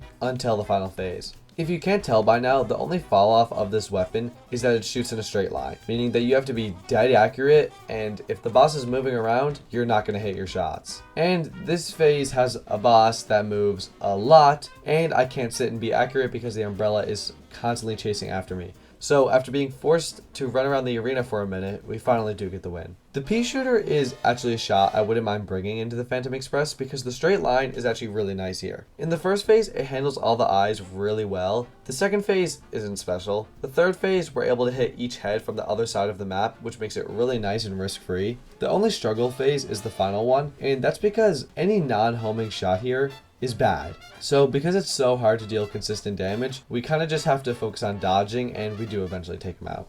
Warner is nothing special. He's a big target, so the accuracy isn't a big deal. Just play it as normal and ignore the phantoms at the end because it makes more sense to just focus fire on the boss. And we actually do get a first try. But now it's time for Inkwell Hell, where for the first time in a while, it actually won't be the end of the video. King Dice is easy. We hit Mr. Wheezy, Hoppus Pocus, and Mangosteen, then finish off with our God Parries to move on to the Devil. I'm going to take this time right here just to say thank you to you guys for supporting me on the videos. I'm also going to ask you guys to please like and subscribe because it goes so far to me. I just love seeing that number go up, and it does mean a lot. You guys have no idea. So thank you guys so much for the support, and thank you for being awesome in yourselves. The Devil honestly isn't even that bad. The first phase is a bit annoying because of the small hitbox, but that's about it. The only challenge in this boss was really just the fact that it's on expert mode, so we just have to get good. The second phase is easy because there's a big hitbox, but the third phase is a little bit more tricky. I opted to not kill the big henchman and focus fire on the Devil, which definitely wasn't a good choice because those extra projectiles that the henchman sent out hit me more than a few times.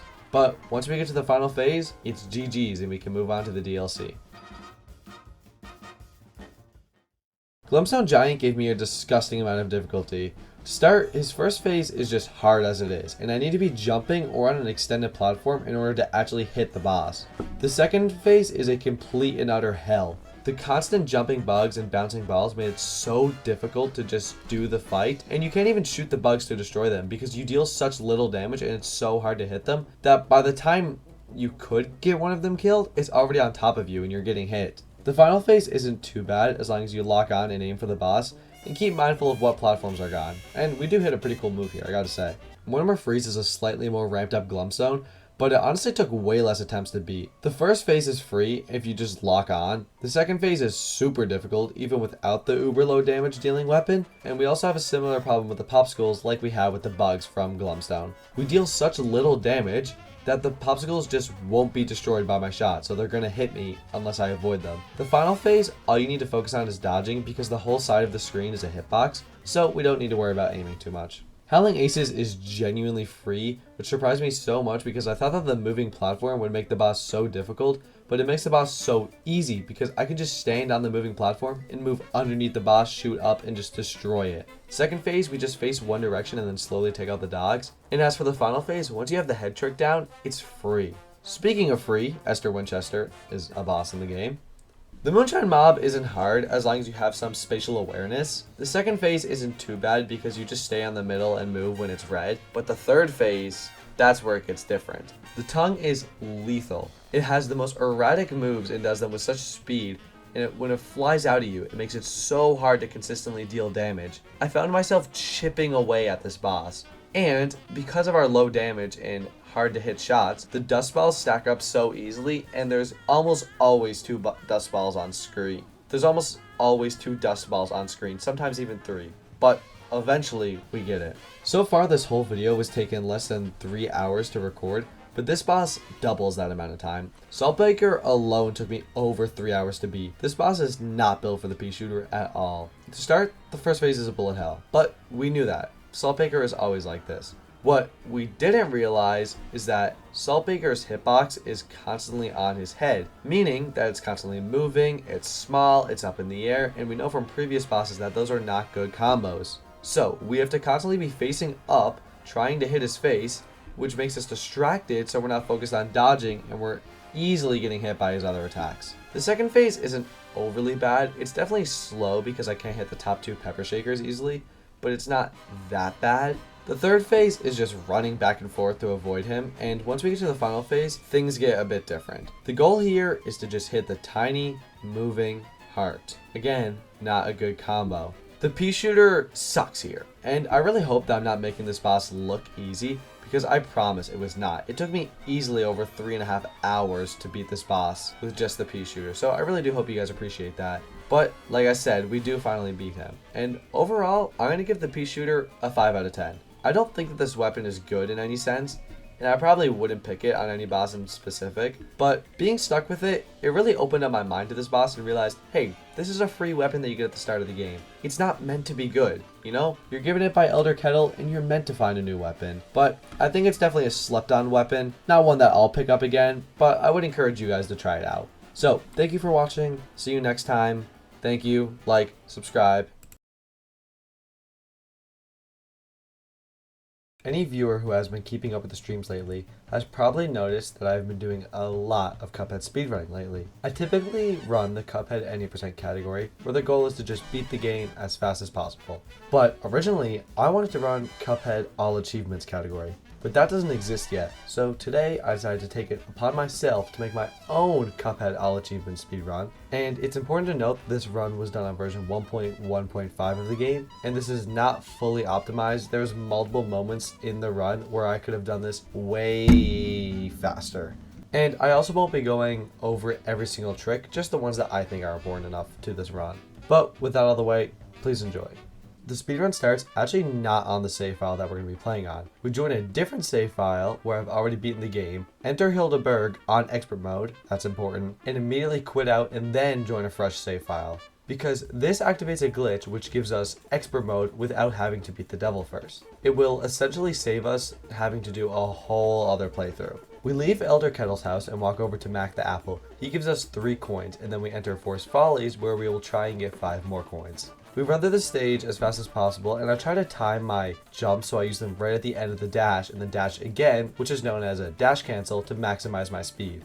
With all 5 coins and Forest Follies finished, we actually get an achievement for completing the running gun without getting hit called Perfect Run. We stop at Pork Rinds to perform a trick called Shop Skip, and Shop Skip is basically when you buy a shot or charm and then leave the store at the same time, and then you spam A to buy another shot before the screen blacks out. If you were watching closely, you notice I bought the spread shot and the Lobber shot. The Lobber shot's kind of hard to see as we buy it as the screen blacks out, but I got it. We equip the shots while Pork Rind is talking to us and immediately enter the root pack. I'm not going to go over every single boss in the game unless they result in an achievement, but for the root pack we use a trick called double damage lobbers. This trick, in simple terms, works by shooting the Lobber EX right next to the boss so it doesn't get hit by the projectile, it gets hit by the explosion and deals twice as much damage. There's a lot more to this trick than just that, but it'll overwhelm you guys if I get into it too much. After the root pack, we actually get 3 achievements, which are taking names for defeating a boss, ceramic strike for killing the boss with an EX, and put on a show for obtaining the S rank.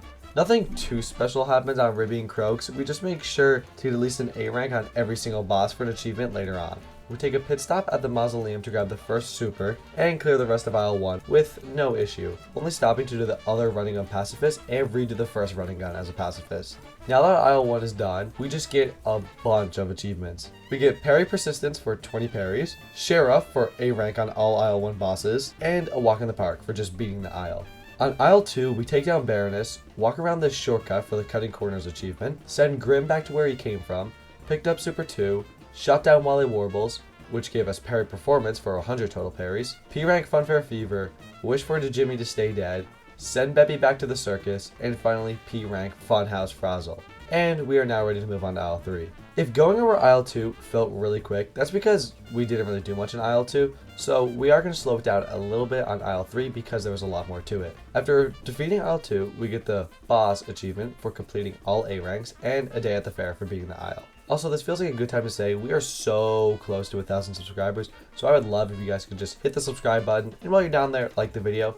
It goes way further than you guys would ever know, so I would really appreciate that. And thank you. Aisle 3 has a lot to be done, so I'll be taking it a lot slower than the other aisles. First up is Rumor Honeybottoms, where we decimate her, but if you can over damage her during the second phase so that the damage goes into the third phase, we can actually just either skip the phase outright or just stand in the middle and destroy her because she has such little health left. Since I refuse to go over Briny Beard in any detail, all you need to know is that we got a B rank, so I had to rematch him so we can get our S rank. The P rank on Perilous Players goes the same way as always. We get the third mausoleum, where we get 5 parries before touching the ground, and we get the third super for the achievement Bouncing Ball and Magician Lord.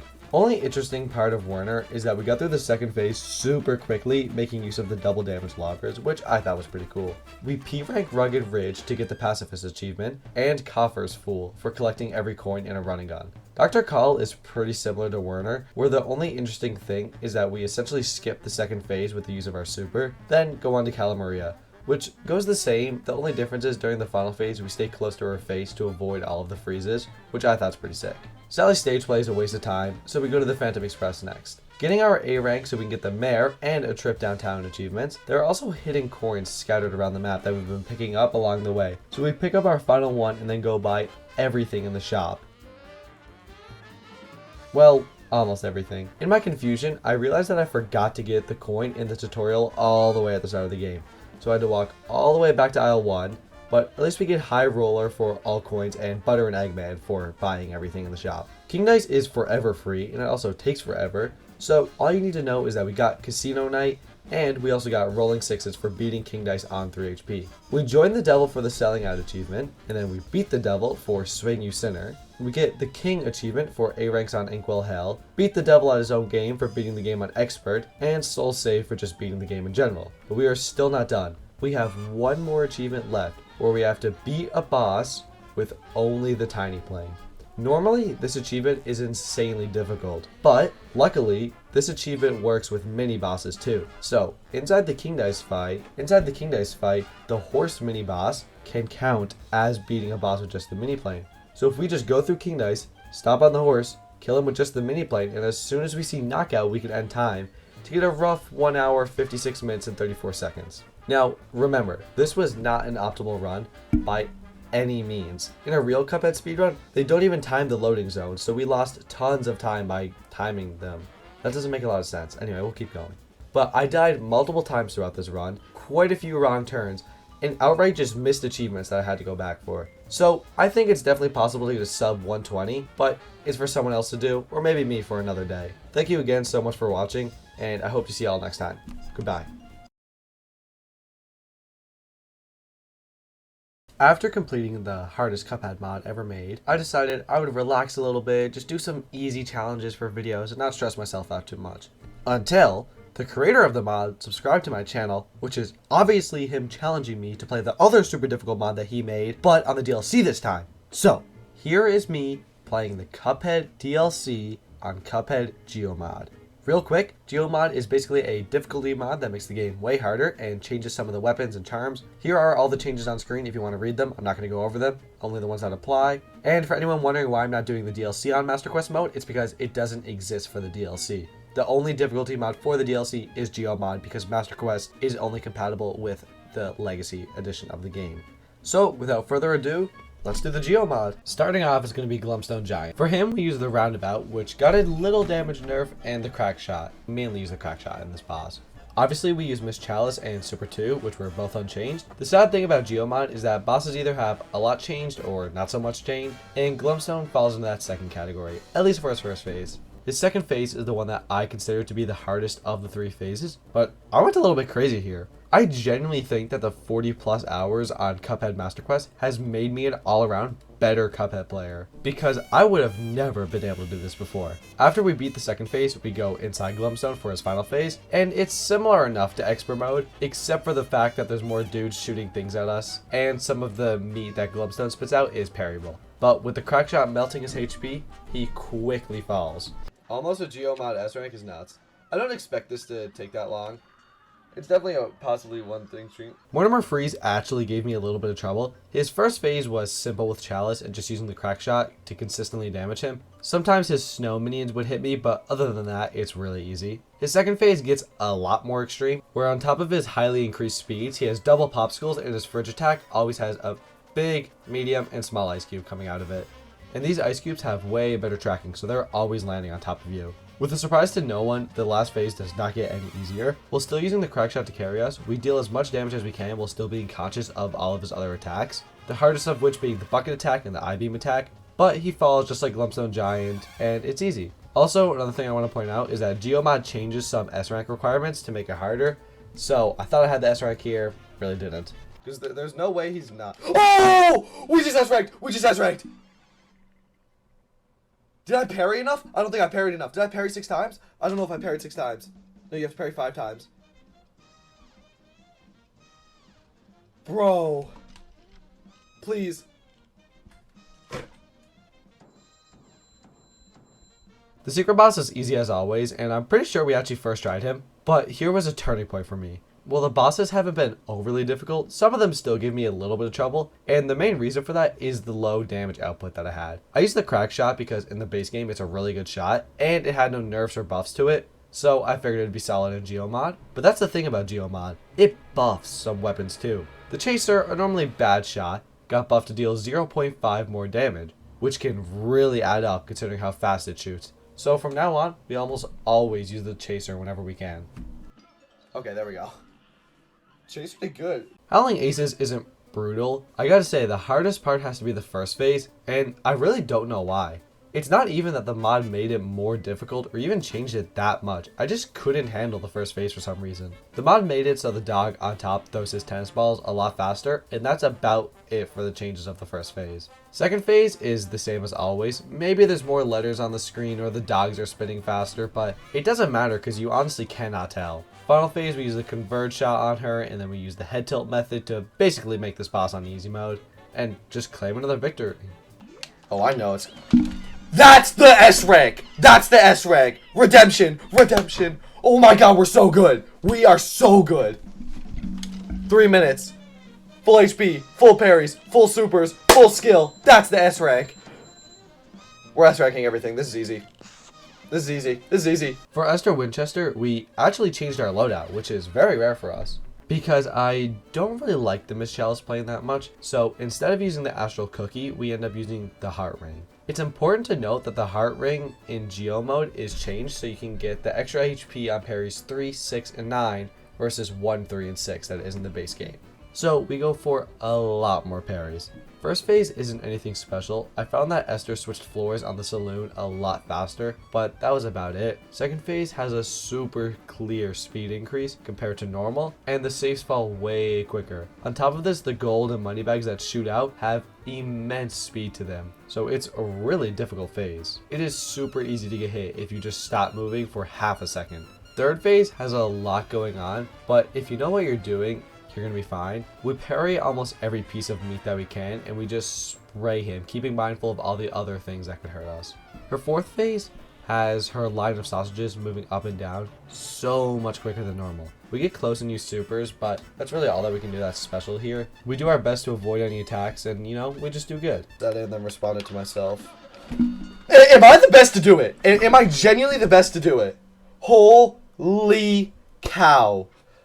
The Moonshine Mob is by no means an easy fight in Geo mode. All of the possible summons that the main guy can do happen so much faster, to the point where there is almost always something happening on screen. We run around with the Chaser doing the best we can to not get hit while still dealing ample damage. The second phase is made a lot harder by the fact that minions can now spawn on the second floor, because as anyone who's done this boss knows, that you can just sit in the second floor and use the invisibility roll to dodge everything, but we can't do that anymore because of the minions. So instead we stay at the bottom with Chaser and just whittle the health down slowly. Something nice about this phase is that you know that it's almost done because the music rays are spinning faster and faster. The third phase isn't changed outside of the fact that it's just faster. Using the Chaser, I found it easier to stay on the side where he was poking his tongue, because even though it was risky, it just made more sense to me to deal that higher damage. The final phase you genuinely can't make a mistake on because it's so easy, and we can finally move on to our final boss.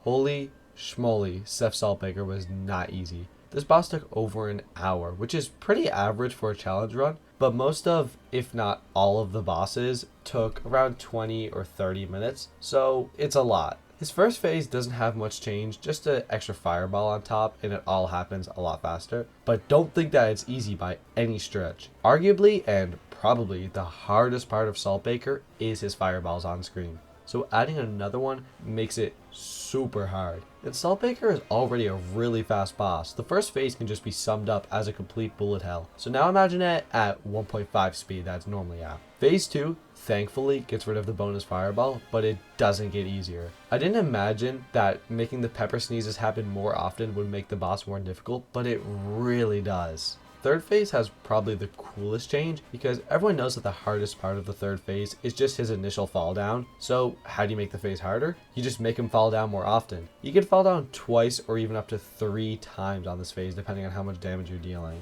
Final phase isn't terrible with the Chaser, but it's still tense because the platforms go down a lot faster and the heart moves quicker. But eventually we beat it. We officially beat the hardest Cuphead DLC mod. Big shout out again to GeoTGM, he made the mod, and he'll be linked to go if you want to go check him out. Anyway, please like and subscribe to the video, and I'll see you all next time. Thanks, goodbye. Cuphead is known for its insane difficulty, and I fell in love with the fact that it's a really, really hard game. But eventually, I got a bit too good at the game, and it wasn't really a challenge to me anymore. So how do I fix this? I started doing Cuphead challenge runs, and for the past year, I've been making videos on them. But now, I need a new challenge. The challenge to end all challenges. Today, or more accurately, over the course of a month, I will be completing the hardest Cuphead mod ever made. Cuphead Master Quest. So in case you're confused on what Master Quest is, let me break it down for you. First, Master Quests boost all boss HP. It boosts the boss speed, it adds new attacks, and it completely changes certain phases of a boss. On top of this, it nerfs certain weapons. For example, the charge shot is not nearly as powerful as it is in the main game. These nerfs don't just affect the shots either. Charms are also nerfed. For example, Smoke Bomb doesn't take you nearly as far as it once did. With these changes and nerfs, it really made me adapt to each and every boss, giving me a whole new perspective of Cuphead. Now, let me take you on this journey that took me over a month of my life to complete, where we start on April 20th, 2024, where I went live with the title, Streaming Cuphead Master Quest for 12 hours, or until we reach 500 subscribers. Please enjoy this 500 subscriber special.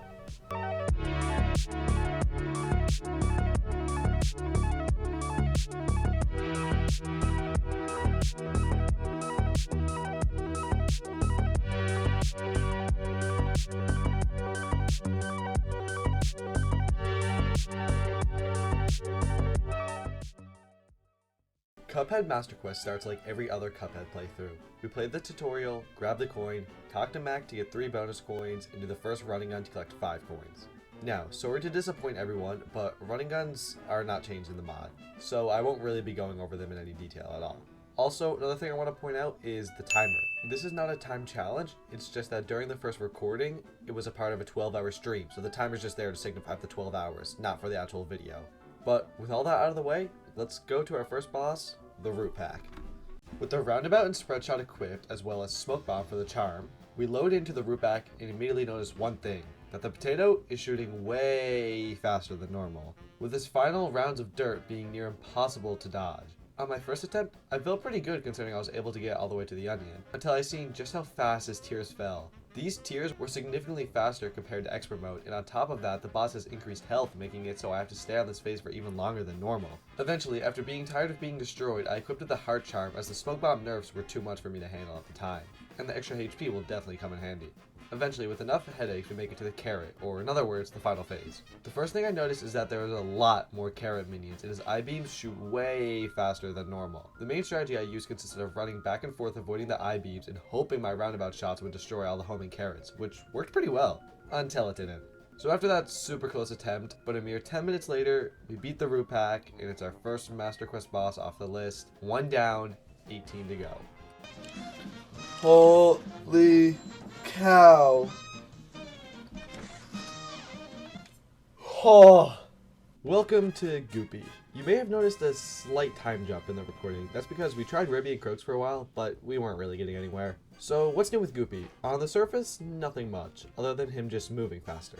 Until he does his super jump attack. In this, where he jumps off screen, so I have no clue where he's going to land, this one singular attack was the whole reason I didn't do Goopy as the first boss. Because it is honestly really hard to predict where he's going to land. And I genuinely had such a hard time avoiding this attack, and even on the attempts where I was able to get past it, on his second phase, the moments where you get to dash under him were so tight, I consistently got hit because I dashed at a wrong time.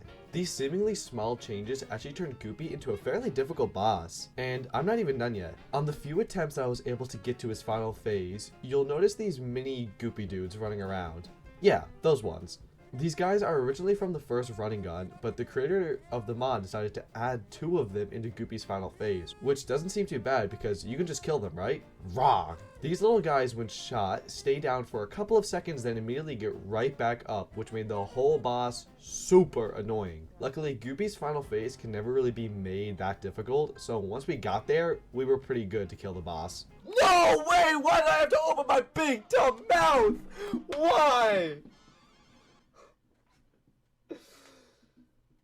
No! So going back in time this time, because I forgot to mention it, but we go and pick up Super 1, and the mausoleums are significantly harder compared to the main game. The difficulty increase mainly comes from the amount of ghosts that they throw at you all at once and how fast they move. It's hard to break down a strategy I had. I kind of just kept on doing it over and over till I got lucky, but, you know, that's about the best advice I can give to anybody. That's all him. Thank you. I unlocked a new super. Okay.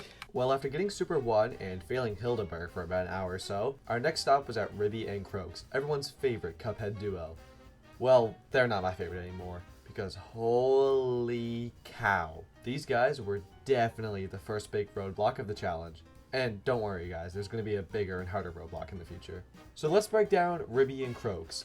Phase 1, Croaks shoots out probably double the amount of fireflies as normal, and Ribby constantly chucks his flaming fist attack at you. For these attacks, I would try and stay against the left wall while using the roundabout to take out most of the flies and deal slow chip damage to Ribby and Croaks. I found that if I was able to avoid the flies, I would get hit by the fist, and if I focused too much on avoiding the fist, the flies would pile up on me, so I would just spam the roundabout and hope it would work out. Another thing that helped me a lot with getting over the fist was jumping over the first fist, crouching for the second, and letting the third glide right over me.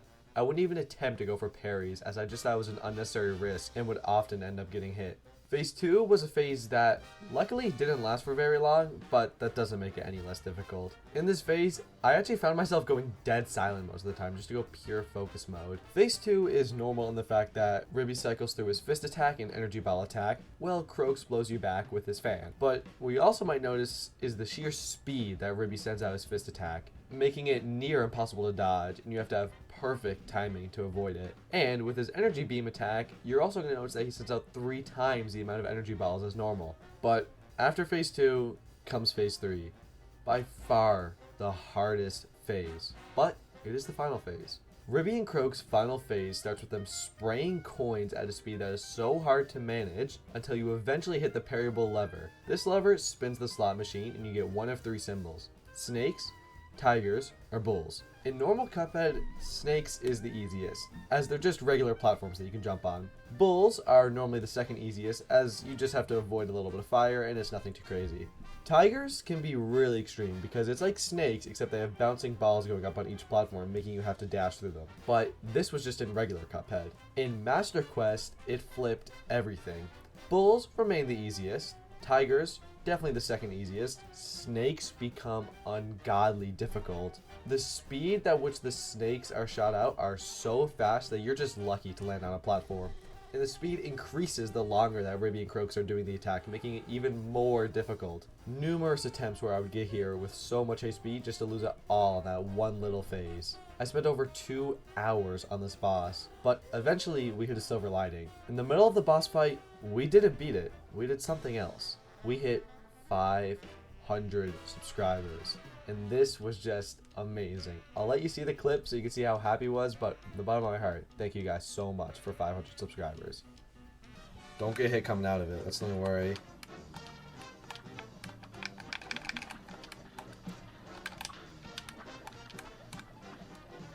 Oh, wait! I'll pop back in soon, I gotta see the cake. We should 500! Oh, and after this attempt, we gotta go bust down with that cake. I was at the supermarket yesterday, picking up some groceries. My dogs are trying to break in because they smell the food. And here we are. This is our cookies and cream, deep and delicious cake. Thank you, I appreciate it. After that amazing moment, it gave me the strength I needed to keep attempting Ribby and Croaks until we finally had this. Yes! Oh, we did it! That was like a 5-minute attempt.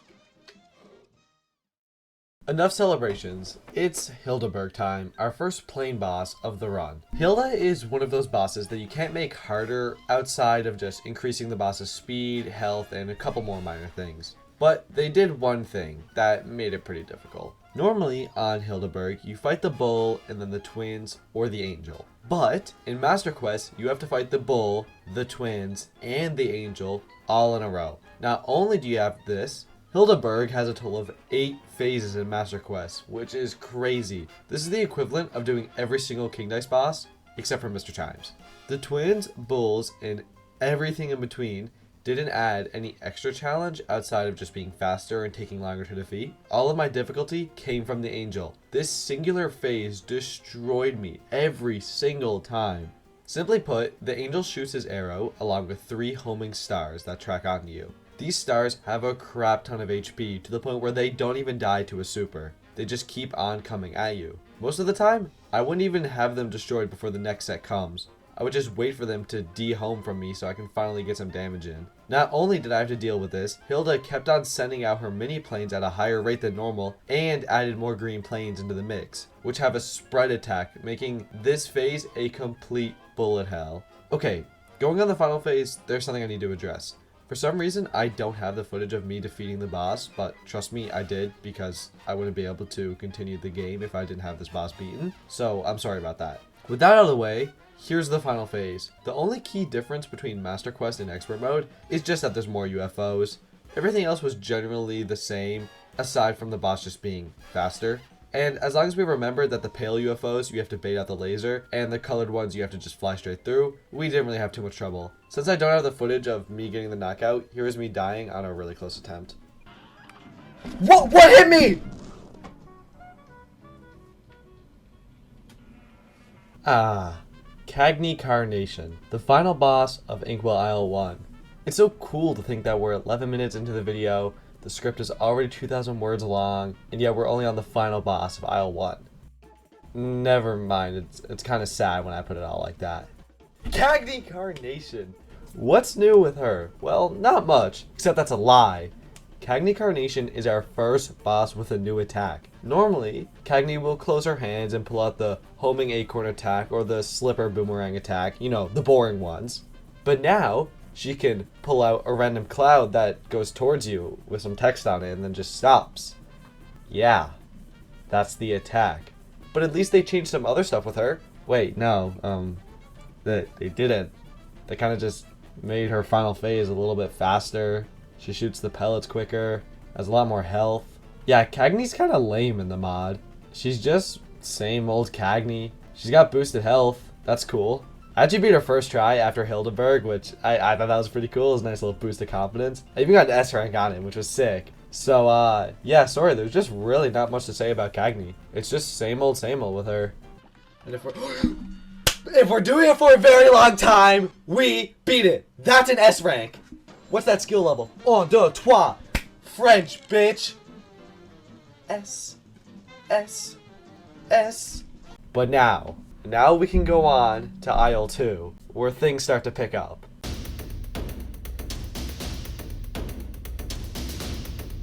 We are starting strong with some Baroness von Bonbon, who actually has a couple of changes, unlike our last boss.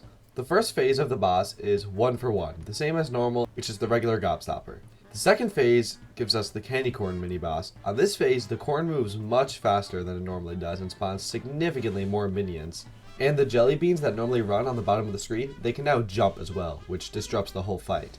The gumball machine fires a boatload of gumballs for us to dodge, but he has a super low amount of HP, so it's never really that hard as long as I get past the initial gumballs. Instead of going on to Bonbon's final phase after defeating 3 minions, we were actually forced to fight all 5 of her possible minions, and I actually thought that this was a super cool way to make the boss a little bit more difficult in Master Quest, so we have to fight our 4th minion. The waffle stays easy as normal, and the only time I really ran into challenge during the mini bosses was just in the cupcake. I feel like it's important to say that every time you do the boss, the mini bosses are always in the same order. Gobstopper's always first, Cupcake's always last, and everything in between. So all of my difficulty from the cupcake mainly came from its constant slams and splash damage it would do. It would make it super difficult to avoid his attack because I'd have to avoid the stuff on the ground and the jelly beans jumping all at the same time.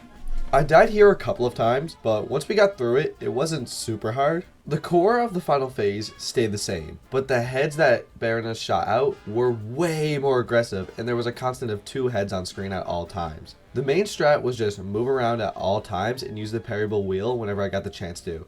I tried to stay on top of the screen the most on the floating piece of candy and just dashing around the heads whenever I had the chance. But with that done, that's our first contract of aisle 2. There's no reason to lose. I won it! Boom! Let's go!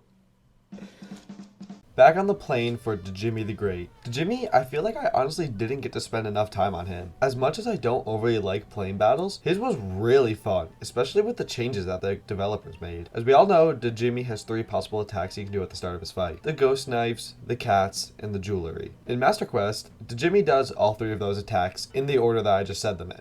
They're pretty basic for the most part, but I can say with confidence that they are definitely sped up, but not too bad overall. In theory, you can technically skip the jewel attack if you can deal enough damage during the first 2 attacks, but I never had this happen to me. His second phase, in every single mode, no matter what, is super easy, except for Master Quest. In Master Quest, this is made so much more difficult just by one simple thing. And that simple thing is the health boost. The totem poles take 2 bombs to break versus the regular 1 bomb that they take in normal Master Quest. Now this doesn't feel like a big deal, it's only 1 extra bomb, but it's not 1 extra bomb. It's double the amount of bombs that I would have had to normally do.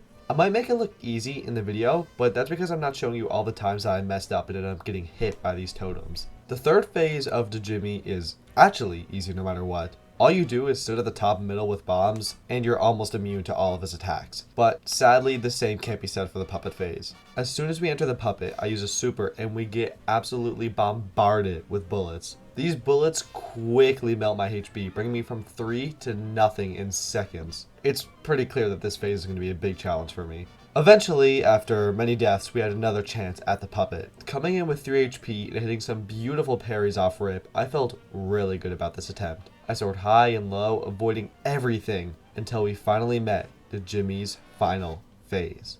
The phase is mostly the same as regular Cuphead, besides a few key things. One is, I know that you've definitely noticed that the pyramids have 8 lasers coming out of them instead of the regular 4. And second, his circle forehead attack, some of them are parryable, which I actually thought was super cool of the developers to change. All I needed to do was just keep my calm, focus on the lasers, and prioritize keeping myself alive over anything else. After finding out the bottom left was mostly a safe spot, the stars aligned, and we got this.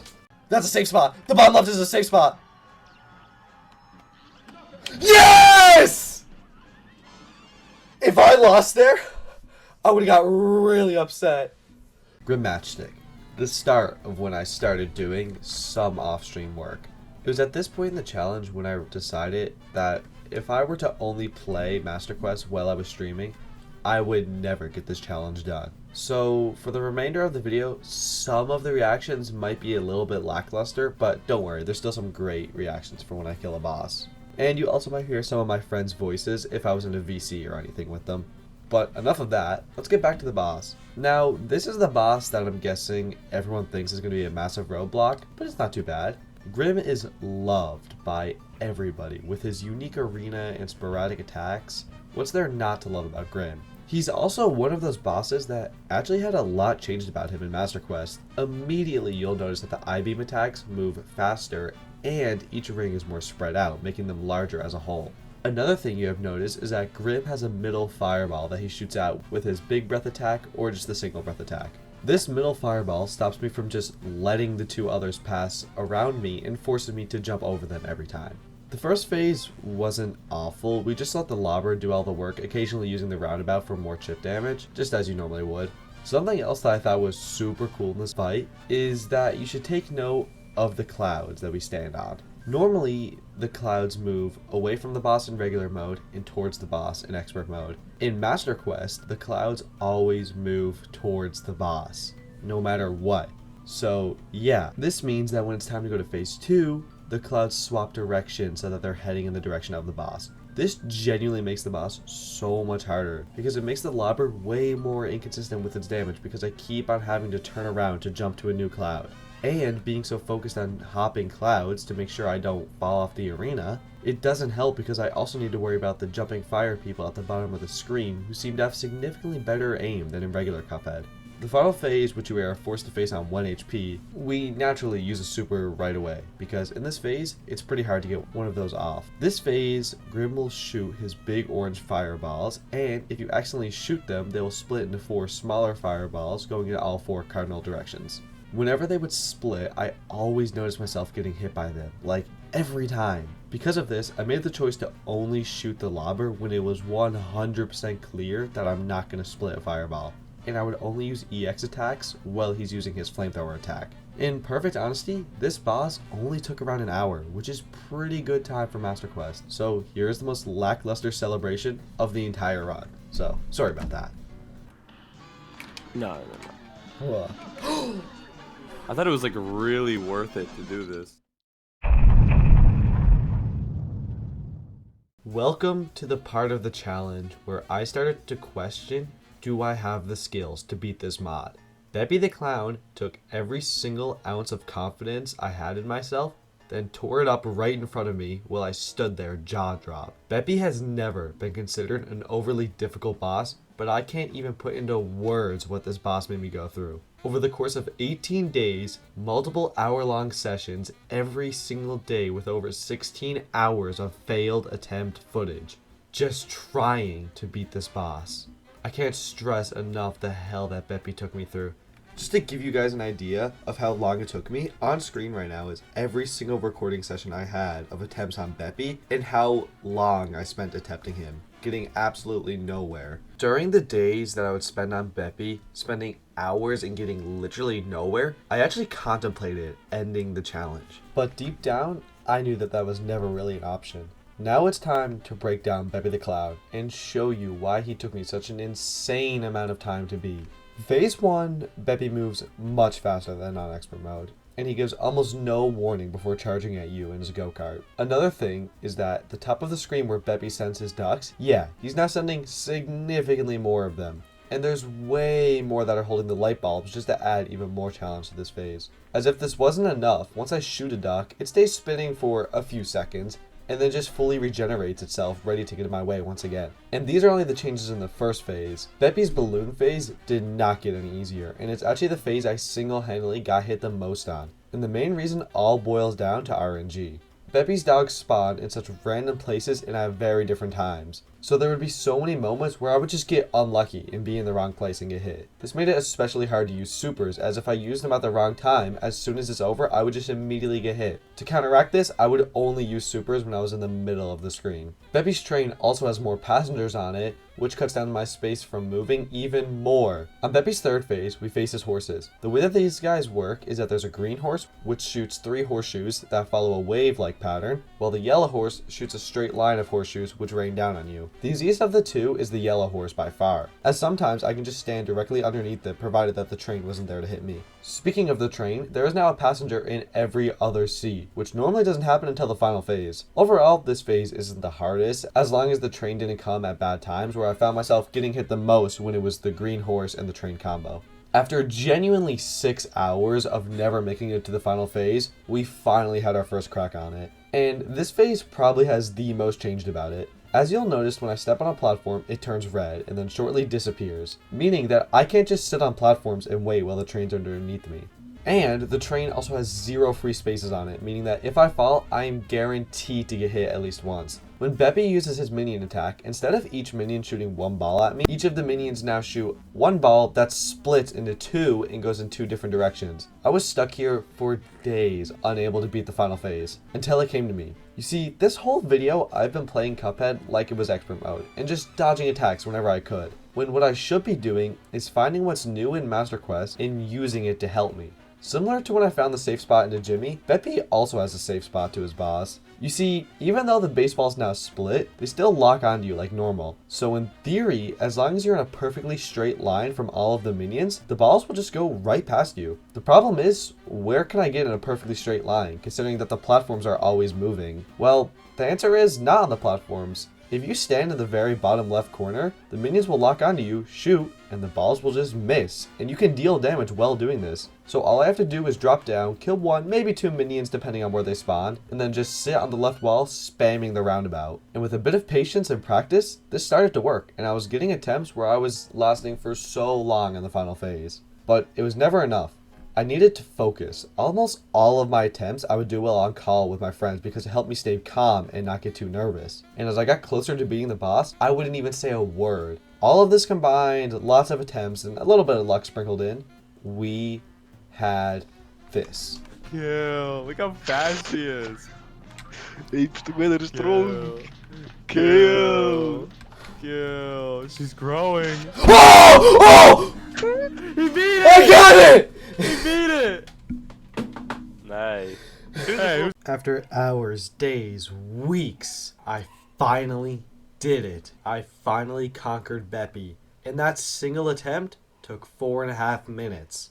But don't worry, the video's not over yet. There's still a lot to do and a lot more difficulty. Welcome to Wally Warbles, the boss that my friend Pilkey told me would be quite a challenge. The boss starts like normal, with the only key difference being the fact that all of his projectiles are faster. In the second phase, he introduces us to a real fast attack, as when he shoots his bullets or eggs, if you're not already in the right position to avoid them, you're getting hit. His feather attack isn't easy either, as there are way more feathers and they are moving much faster. Only break I get in this is the fact that some of the feathers are now parryable, allowing me to get some extra supers. The third phase versus Wally's son, he has a sizable amount more eggs floating around him, which not only damage us, but they stop him from taking damage as they block the bullets. I never made a proper strategy for this phase, other than that sometimes using the bomb shot because it deals splash damage, which would go through the eggs and hit the boss. We kinda were just forced to take it slow and get through it, but we got it down eventually. The final phase actually only had a few things changed about it, but boy did they affect the game a lot. The biggest thing is that Wally's trash attack, where he throws trash in the air and it falls down on you, yeah, those now leave the screen, so you can't see where they're gonna fall down or when they're gonna fall. Another little difference is just that the heart attack shoots an extra set of bullets with it. Nothing too crazy. I was really scared coming into this boss, and I was even really worried that it was just gonna be another Beppy. But for a boss that only took an hour and a half, we made sure to have a very big celebration. Yes! Oh my god, we did it! Oh my god, I was so nervous! I was so nervous. If I died there, I would've got so mad. I probably would end the stream. Holy god. Oh my god.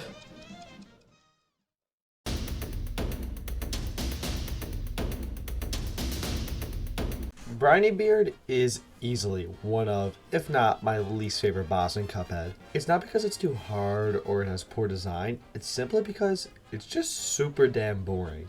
I mean, the boss doesn't move, it has the same boring attacks that he uses over and over. The only interesting part is the barrel at the top of the screen that drops on you every now and then. But Master Quest made it tolerable. Master Quest didn't give it any new attacks, it didn't even change the gameplay that much. All the mod did was make the boss fight faster. It made things 100 times more fun. The increased speeds of all projectiles and the shorter cooldown of the barrel drop, it just worked out for the boss so well, it made it way more fun. Even the octopus having more ink sacs makes the boss better. The final phase, well, I wouldn't consider it better than how it is on expert mode. It's definitely nice to have the fire spinning faster, and like I said, the barrel dropping more often is always a good touch. The lasers happen more often, which means that you're not getting in as much damage, so the phase definitely drags on a little bit. But luckily, all terrible things eventually come to an end. We get set free from Briny Beard.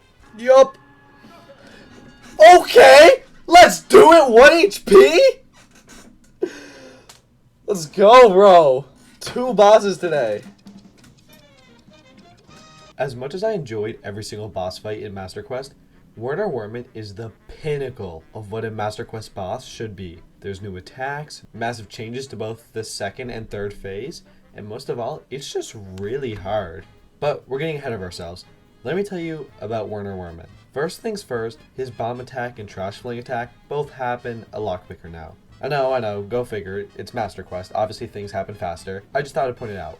Werner's dash attack, you know, the one where he throws the springs, you parry them, and you go over it, they actually nerf the springs so they don't send you up as high. And this leaves way less room for error and actually adds a good amount of difficulty. And most interesting of all is that they gave Werner a new attack. Anyone who's played the game before knows that there was a firework that Werner uses for his phase transition. Well, the mod turned it into a homing firework attack that he launches at you, which was super cool. On the second phase, they only have one change, but it massively affects the gameplay. They made it so Werner can move back and forth on his little flame machine, and before he shoots fire, he sends out 2 parryable pellets. This phase was really tough, but I found it helpful to just keep a big distance from Werner whenever possible, and even standing on his platform when he was up top. But his final phase is easily the most difficult. Virtually nothing has changed on this phase except for one thing. Those bottle caps on the sides of the screen from phase 2, they now make an appearance in phase 3, and they are a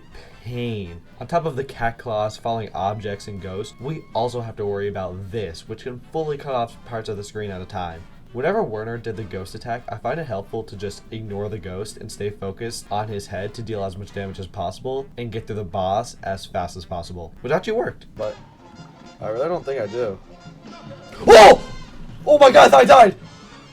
Oh, I seen him go for the attack and it just didn't click to me. Holy cow, I look pale on the green screen. Sally's stage play has to be the only boss where I struggled to write the script, because I honestly don't remember the fight. Now, that doesn't mean that the boss was all bad. In defense of the developers, they really had nothing to work with. This boss has kind of always been mid-tier, but they did some pretty cool things with the boss. My favorite of them being that the normally parryable pink heart that she blows out in one of her attacks is now black and unparryable, which I thought was really cool. Another good mention is the fact that her fan attack, where she throws the fan on the floor and stays there for a little bit, she can now have 2 fans down at the one time, just to make it a little bit more difficult. The second phase is pretty much the same as the first phase, with the addition of her mouse attack, which she sends out 6 mice instead of 4, and of course the babies throwing the milk, which are unchanged. The third phase was a little bit interesting because since everything has increased health, that means that the meteor she sends out has increased health, and it takes a lot longer to break and expose the parryable star to make it over the wave, which it gets kind of difficult and a little bit close at times. Outside of that, there's just more lightning and it moves faster, and before you know it, we're on the final phase. The final phase is sadly the exact same as it is on expert mode. The umbrella might move a little bit faster, but you honestly can't tell. For this phase, I just used the spread shot to deal super slow chip damage, and we eventually closed curtain on Sally's stage play. Okay! First try getting to the final phase. We beat it. Holy.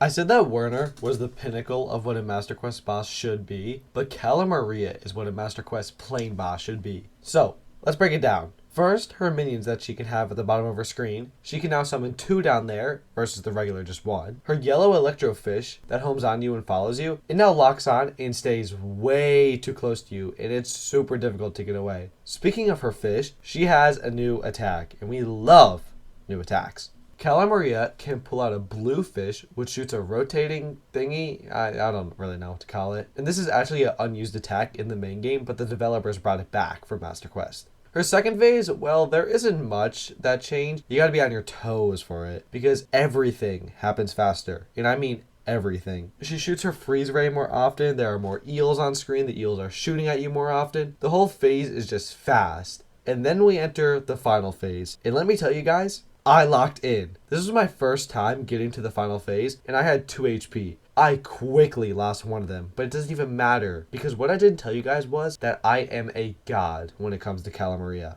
Every freeze I broke out of in record time, making narrow escapes every single chance I got. All of her floating skulls, they meant nothing to me as I dipped through them all. We really thought Calamaria was going to be a big roadblock. She's just a piece of calamari. Oh!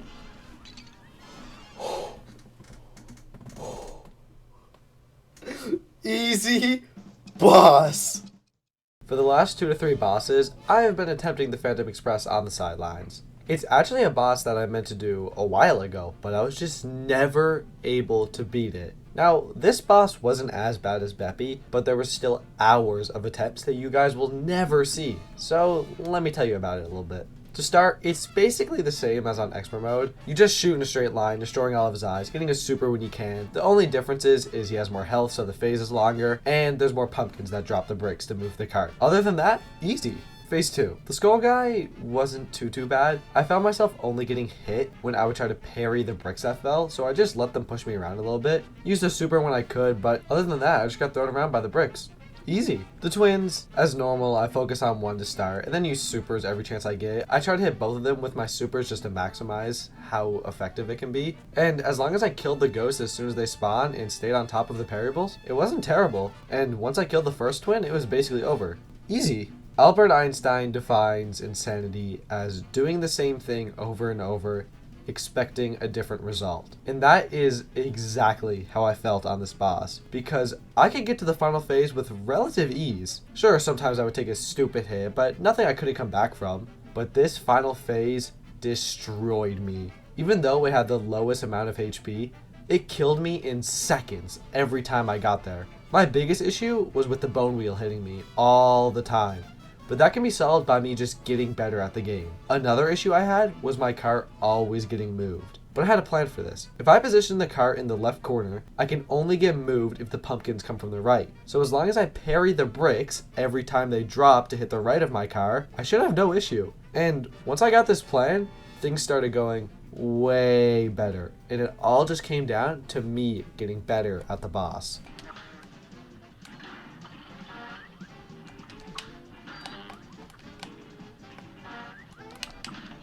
Yes!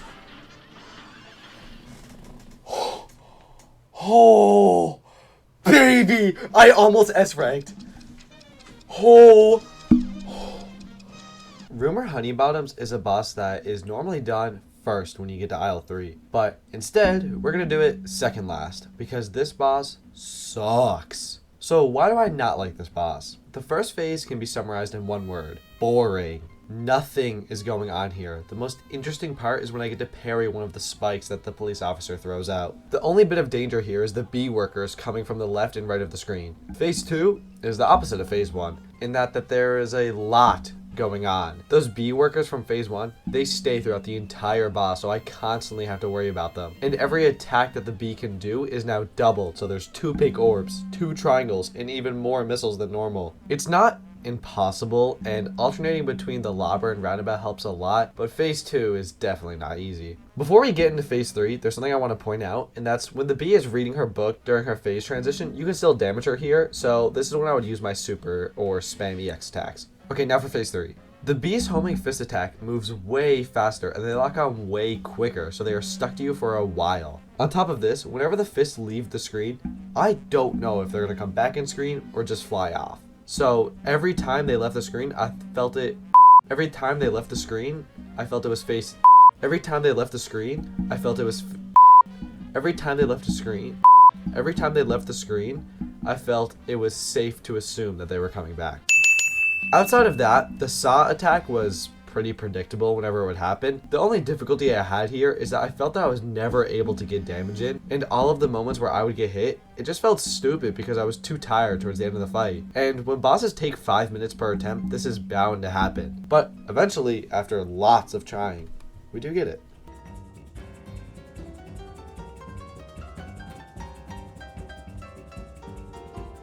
Although it means nothing to the video, I just want to point out that everything that happens in the rest of the video took place in the same 5-hour recording session. Anyways, on to Dr. Call.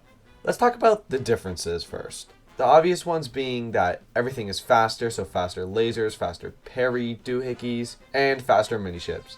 Second, everything has more health, so each part takes longer to destroy and the miniships don't go down as easy as they normally do. I never really focused on one part at a time. I tried to break them as evenly as possible to avoid the difficult attacks piling up on me, but that didn't always work out. There's no strategy for phase 1 because I did something different literally every single attempt, so I don't know what to tell you. Phase 2 does have a little strat, and that's just use the super right away. Normally you can essentially skip phase 2 with a super, but now it has way more health. And the barriers from phase 3 also make an appearance in here, which is super cool. Luckily, phase 3 stayed the same as it is on expert mode, and anyone who has beaten Dr. Call before knows that once you beat this phase, you are now a master at bullet hells.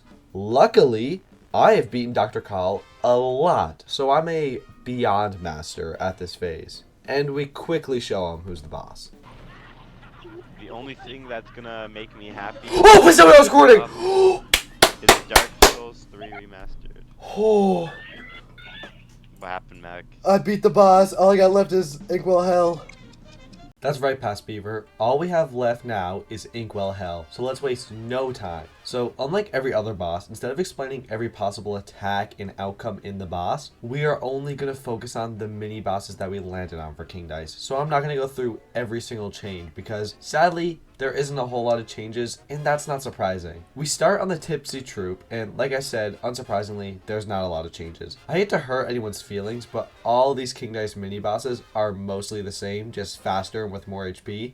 And in fairness to the developers, what did you expect them to do? They can't make a bunch of crazy new attacks just for some mini bosses inside of a bigger boss. So for those reasons, we're honestly going to go through King Dice pretty quick. After the Tipsy Troop, we land on Pip and Dot, and just play it like normal. This is one of the boss fights I really didn't want to land on because I just found it takes so long to get through, but it's not a run ender. Third is Pirouetta, and for honestly the first time, I didn't have Smoke Bomb on this boss, so I actually had to use the poker chips and avoid her. She moves much faster in Master Quest, so I needed my timings to be perfect. Another thing is that when her spinning ball attack happened, I found that the opening came super early in the attack, which always caught me off guard and caused me to getting hit a lot. Overall, she was definitely one of the hardest mini bosses that King Dice had. On the final phase of King Dice, I decided to use the safe strategy. And I know that this is going to annoy a lot of people, but I had to use the safe strat where you go behind his hands and slowly deal damage over time. Since I had the Coffee Charm, this gave me great chances to spam supers. And eventually I did get a little bit brave and tried to do the fight as intended, but I immediately got hit. So we went right back to the safe strat. Sometimes when the plan didn't work, I did end up doing the fight normally, so it wasn't always safe, but this is the most scared I've ever been while playing Cuphead. If I got hit, that's a 10-minute attempt, gone, never to get that time again. But after 10 minutes and 44 seconds, we actually beat him, and all that's left is the devil. Spam super him. Oh! Yes, because if I mess up, I die. Let's go, And you see all those clears? Each one of those numbers is a mini boss I have to beat every time. That was like 8 minutes. Oh, It's just the devil. How much time did you take? 10 minutes. 10 minutes. That's how. I can't stress how actually crazy it is that we're on the devil right now. But here we are. Sorry to disappoint everyone, but the devil isn't very special. Now that doesn't mean he wasn't hard. It still took me over 3 hours, so don't click off just yet. But there was no pizzazz to him. On the final phase, I noticed his spider attack was for sure faster, but other than that, nothing crazy. Phase 2 is similar to expert mode, but I wouldn't say it's the same as expert mode. The increased speeds of Master Quest definitely came into play here a lot, seeing as every attack is a projectile. I found it especially annoying with the falling poker chips because it just caused me to switch platforms more often than I normally have to. But phase 3 is where my difficulty came. Because when you're dealing with lots of objects on screen and lots of hitboxes, the last thing you want to do is for it to all be happening faster. And guess what the mod does? The speed thing was only an issue with the bats on top of the screen, but the extra health was brutal on the henchmen to my left and right. Normally I just kill the henchmen, and then by the time they respawn, the phase should be over, or close to it. But because they take so long to kill, and the phase is so long because of all the health increases, I decided it's easier to just stay in the middle and ignore them for the most part. Now the final phase. What I'm about to show you is my first time making it to the final phase, but I'm only on 1 HP. So this very well could be the attempt. Oh.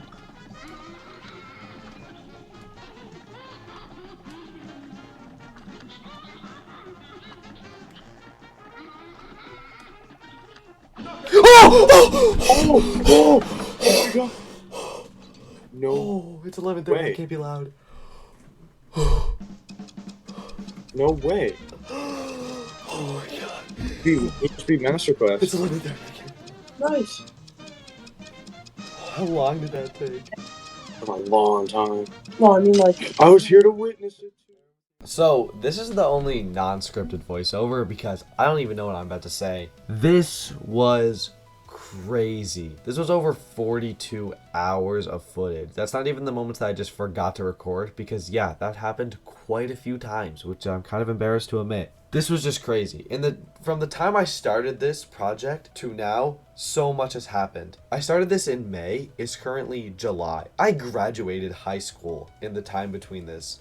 And it's just crazy. I can't believe how big of a project this was. And I'm gonna say it. I am encouraging you guys, watch this video 3 or 4 times. Put it on loop while you go to sleep. Send it to your friends. Send it to your family. Please, you guys have no idea how much I put into this video. This was probably 80 plus hours of work on this video. Thank you guys so much for everything. This wouldn't be possible without you guys. I just want to say a really big thank you to all you guys. This is just, I don't even know how to describe it. I'm lost for words. This is such a relief to have done. This video has actually caused me so much stress, but I am so happy with how it came out. And I really hope you guys like it. Thank you all from the bottom of my heart, and look forward to what's to come next. Thank you, and goodbye.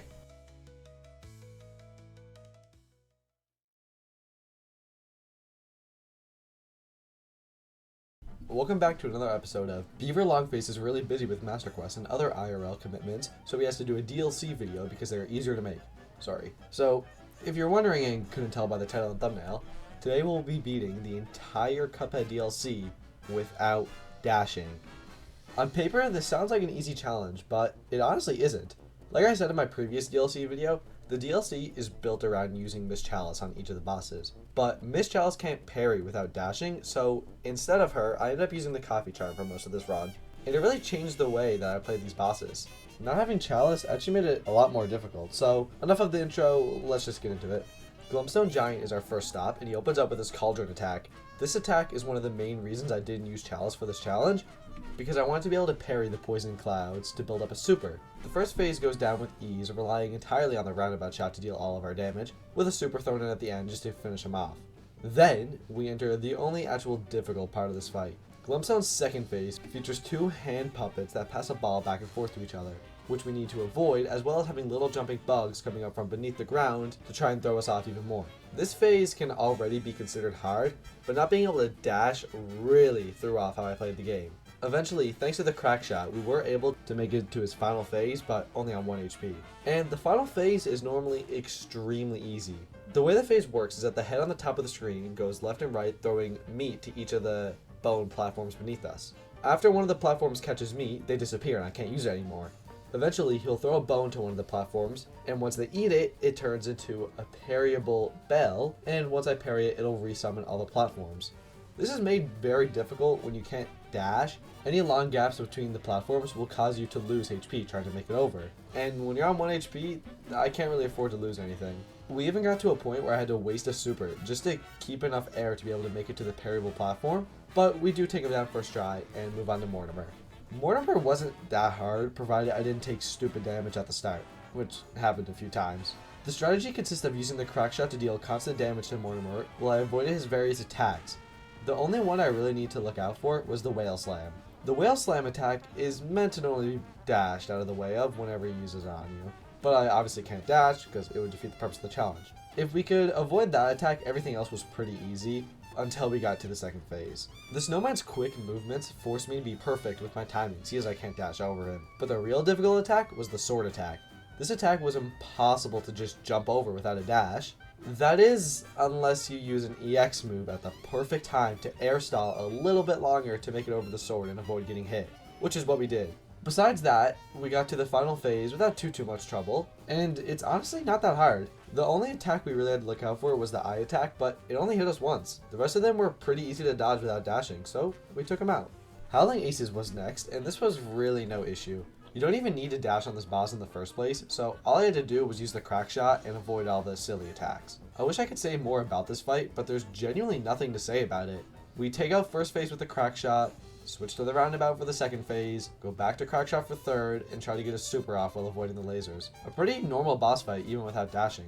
The only time I found it slightly annoying was when I had to parry the lasers instead of dashing to air stall over them. Angel and the Devil comes next, and for some reason I had Genie Wishes enabled and I couldn't figure out how to turn them off. I tried leaving the stage, leaving the game, I tried it all, they just wouldn't go away. So the rule I followed was, as long as I don't take 3 hits, I'm okay. So as long as I'm on 4 HP or more, when I defeat the boss, it's the same as doing the boss without wishes.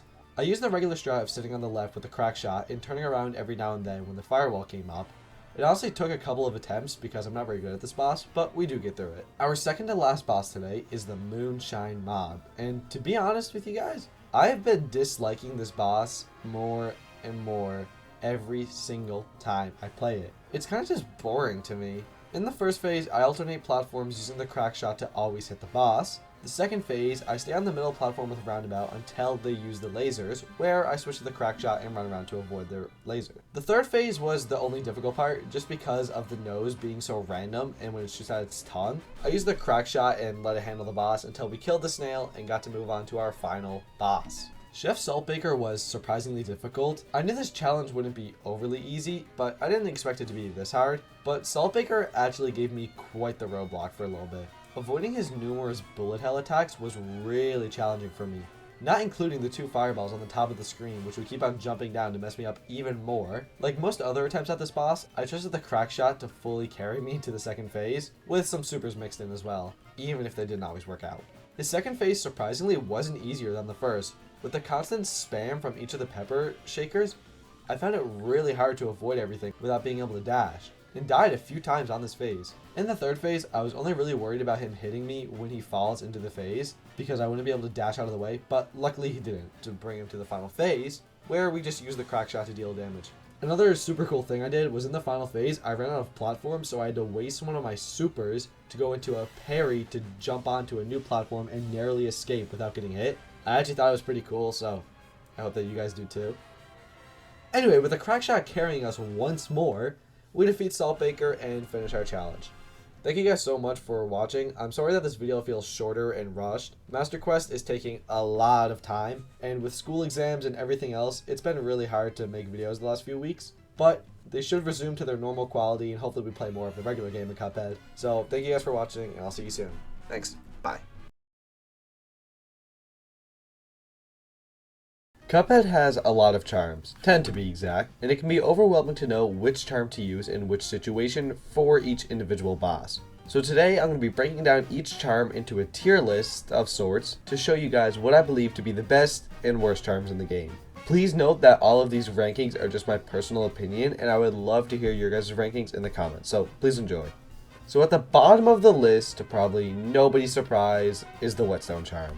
This terrible charm changes your first parry into a doubling axe attack that you can use to hit the boss and deal some damage onto it. It sounds pretty decent. until you take a look into it. The axe attack deals only 16 damage per hit, which sounds good on paper, but when you actually use it and you can see how inconsistently you actually get the chance to use the whetstone, you realize that 16 damage is terrible. Considering that the lowest damage dealing shot in the game, the Chaser, can deal 17.1 damage every second, looking at the whetstone's 16 damage every chance you get to attack is awful. You will never be hitting that attack every second. So due to its terrible damage and awful positions that it puts you in after the attack, the whetstone is at the bottom of our list. Next on the list is the Peashooter. The way that Peashooter works is basically every time you jump, it auto parries for you, so you don't have to worry about getting the timing right. I think that this charm is okay for new players who might not be used to the parry mechanic, but it can also lead to bad habits later on in the game if you rely on it too much. And I can only confidently say it's good on the Phantom Express boss fight. And even then, it's not that good, as it can honestly just mess you up and move the train when you don't want it to. So because of its poor use case and the fact that it can cause bad habits for players, it's number 9 on the list. Now for our next charm, we need to take it into a running gun, because it is the only good use of this charm. The Twin Heart is basically an upgraded version of the Heart charm, which we'll see later on. All it does is it basically adds 2 HP to your total, and it also cuts your damage by 10%. It might be good for players who aren't really the best at dodging, but the minus 10% damage is detrimental in a boss fight, and definitely too much for me personally. And I can only find it useful when I'm trying to go for P ranks in these running guns.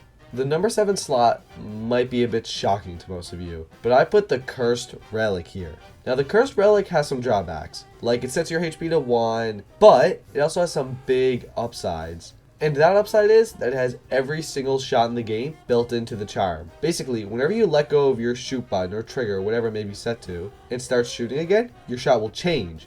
This can seem like a bad thing to most people, but it honestly helps a lot as you can swap shots depending on what phase of the boss you are on. The main reason why I have this at number 7 is mainly because of how unique it is. This charm adds a whole new challenge to the game, and I think it's very creative of the developers how they can add a charm like this into the game, and it allows for a whole new way of playing Cuphead. But enough talking about the bad charms in Cuphead. Let's get into the mediocre charms in Cuphead. Now, these charms, while I wouldn't pick them on every boss, they are a pretty safe bet on most of the bosses in the game. And starting us off is the Coffee charm. The Coffee charm constantly charges your Super/EX cards. And that's it. There's no downsides to using this charm, it just charges your EXs. You get more supers and EX attacks in to dwindle the boss's health and ultimately make it easier.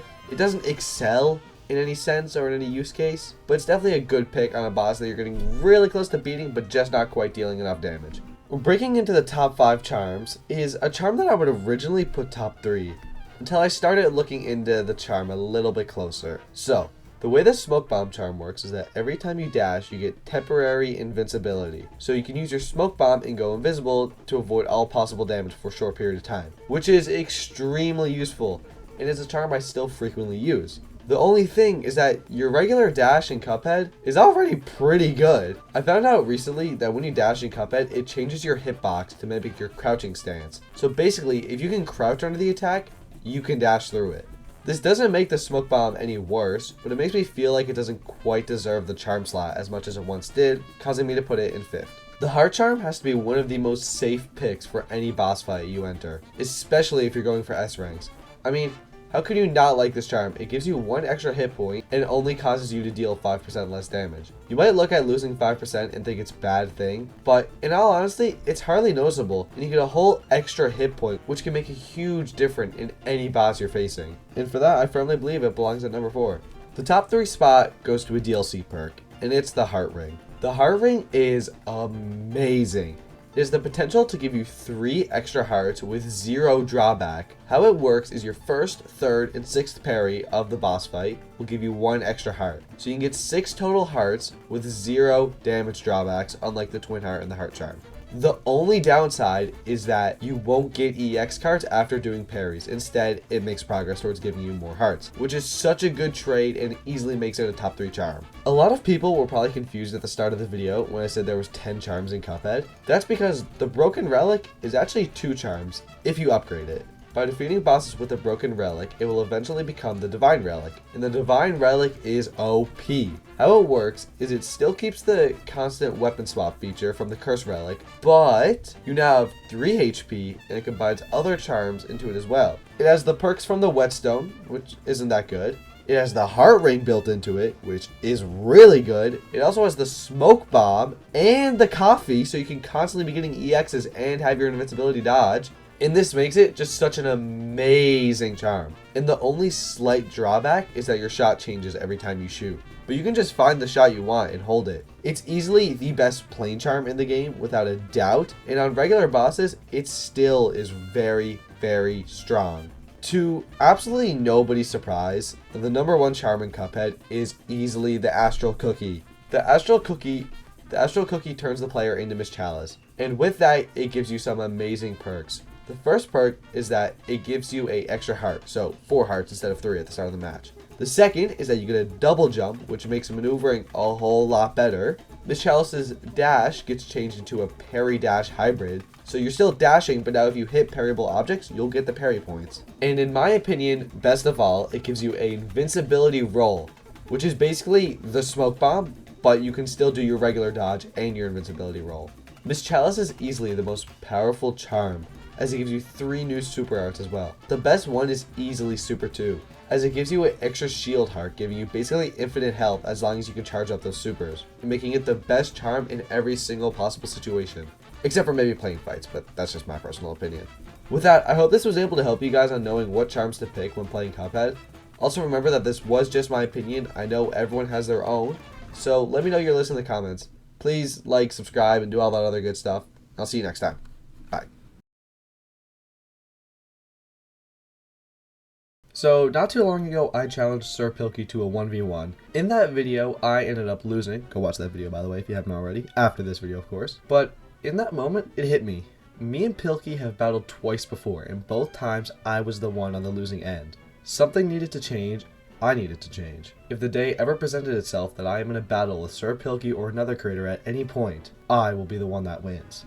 But for that to happen, first, I need to practice. The immediate idea I had was to do an entire lockout board, all 25 challenges, by myself. No matter how difficult they were, I would complete them. So that's what I did. And that very Saturday, I booted up Stream and started the challenge of Cuphead Lockout, all challenges. Enjoy. Also, real quick, here's a picture of my board if you want to do this for yourself or just see what challenges I'm going for.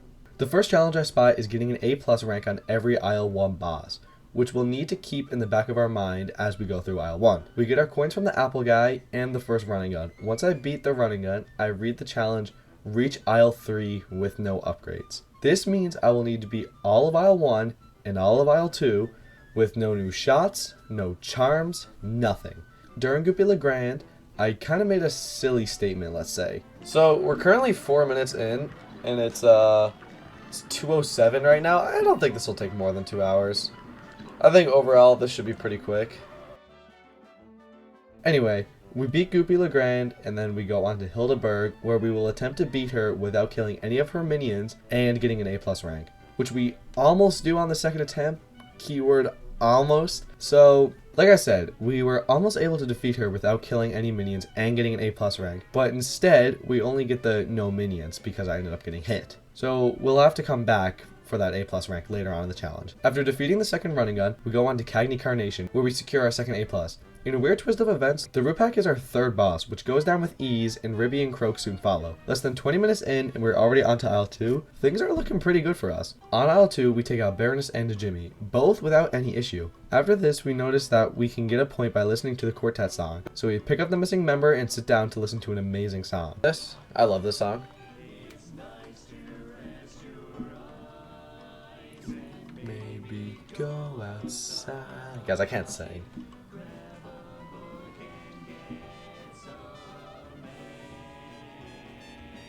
Anyways, after the song, we go to Beppy, Funhouse Frazzle, Funfair Fever, and we stop to pop 5 balloons and check off another challenge. Now it's time for Wally Warble, specifically beating Wally Warbles with his heart out of his chest. If you don't know what that means, basically in Wally's final phase, he has this attack where he will send his heart out of his chest and attack you with bullets. So I need to time my damage and try to kill him while he's doing this attack in order to complete this challenge, which we do pretty easily. Just kidding. We ended up mistiming our attacks and he died once the heart was back in his chest. But we make the decision to move on and come back at a later point to complete this challenge. We get Mausoleum 2 for the invincibility super, and we take out Grim, giving us access to Isle 3, which means that we can finally go buy upgrades from Pork Rinds and use the super we just obtained. In my joy, I ended up noticing the worst challenge in the whole game. I need to beat the game without Lobber or Roundabout. This means that I can't use either of those shots before defeating the devil, and that's a big detriment considering that those are my top tier shots.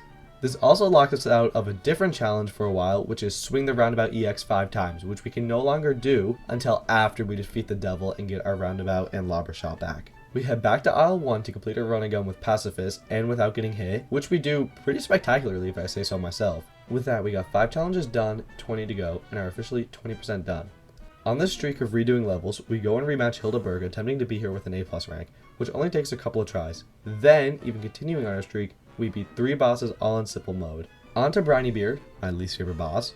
We use Super 2 to get on top of his beam and quote, ride it as the challenge states, but we get another mark on the board, so we're okay with it. Next, we go to Perilous Piers for our 5th running gun. Now that that's over, we go to Cala Maria, where we try to kill one of the minions that she summons, which really wasn't nearly as hard as I thought it was going to be. At the end of the fight, we realized that the running gun we completed gave us enough coins to finish the collect 30 coins challenge.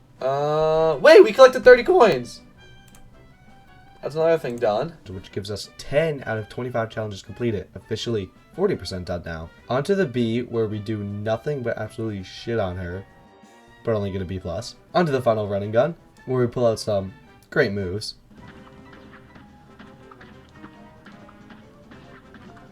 Yo! That's what's up! That was really cringe. After that outburst, claim the point for beating all running guns. Drop my controller. No! On Werner's first phase, we use the smoke bomb to dash through his charge attack without the springs to get a point. And with Werner defeated, the rest of the aisle goes down with no difficulty. Cal and Sally were nothing to me, but there was someone who took everything out of me. Someone who caused me to have a breakdown. Let me introduce you to the Phantom Express. Now I know what you're thinking. The Phantom Express is just a gimmick boss. There really isn't anything that difficult about him. All you have to do is move the little platform to your preferred position and parry the following items so that it doesn't move automatically on you. But what if you couldn't do that? What if you couldn't move the platform and the only way for it to move was for those following items to move it for you? Well, one of my challenges was to beat the Phantom Express without parrying the platform. And it took a while. Fail after fail after fail. We failed over and over and over again till finally we had this run. I can't parry that. Scratch my head.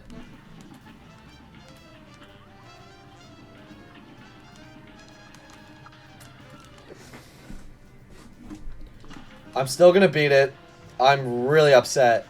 I didn't mean to do that. Due to my own mistake, I parried the platform and failed the challenge because I moved it. We still beat the boss, but it didn't feel like an accomplishment, knowing we will have to come back and get this challenge completed another time. On this low, we check our rank for all the bosses to see if we have at least A- on 30 bosses, which we do. This will give us access to the dual strip filter from this monocle guy. And if you see the bosses that we have a B on, and are wondering why we're still able to get the filter, it's because Pacifist counts as a higher rank than A-, so any Pacifist that we have can cancel out our Bs for us and cause us to skip a boss. We do King Dice with our dual strip filter, just for fun, and land on 1 every single time so we can do every single one of his mini bosses. Right after we got that point and defeated the monkey, we just have to land on 1 or 2 in order to hit the start over button to gain another point. Trying to go for a little 2-in-1 combo. You know, it should be easy considering we've hit once over and over to fight every boss possible, so it really shouldn't be a challenge for us to do it one more time. No!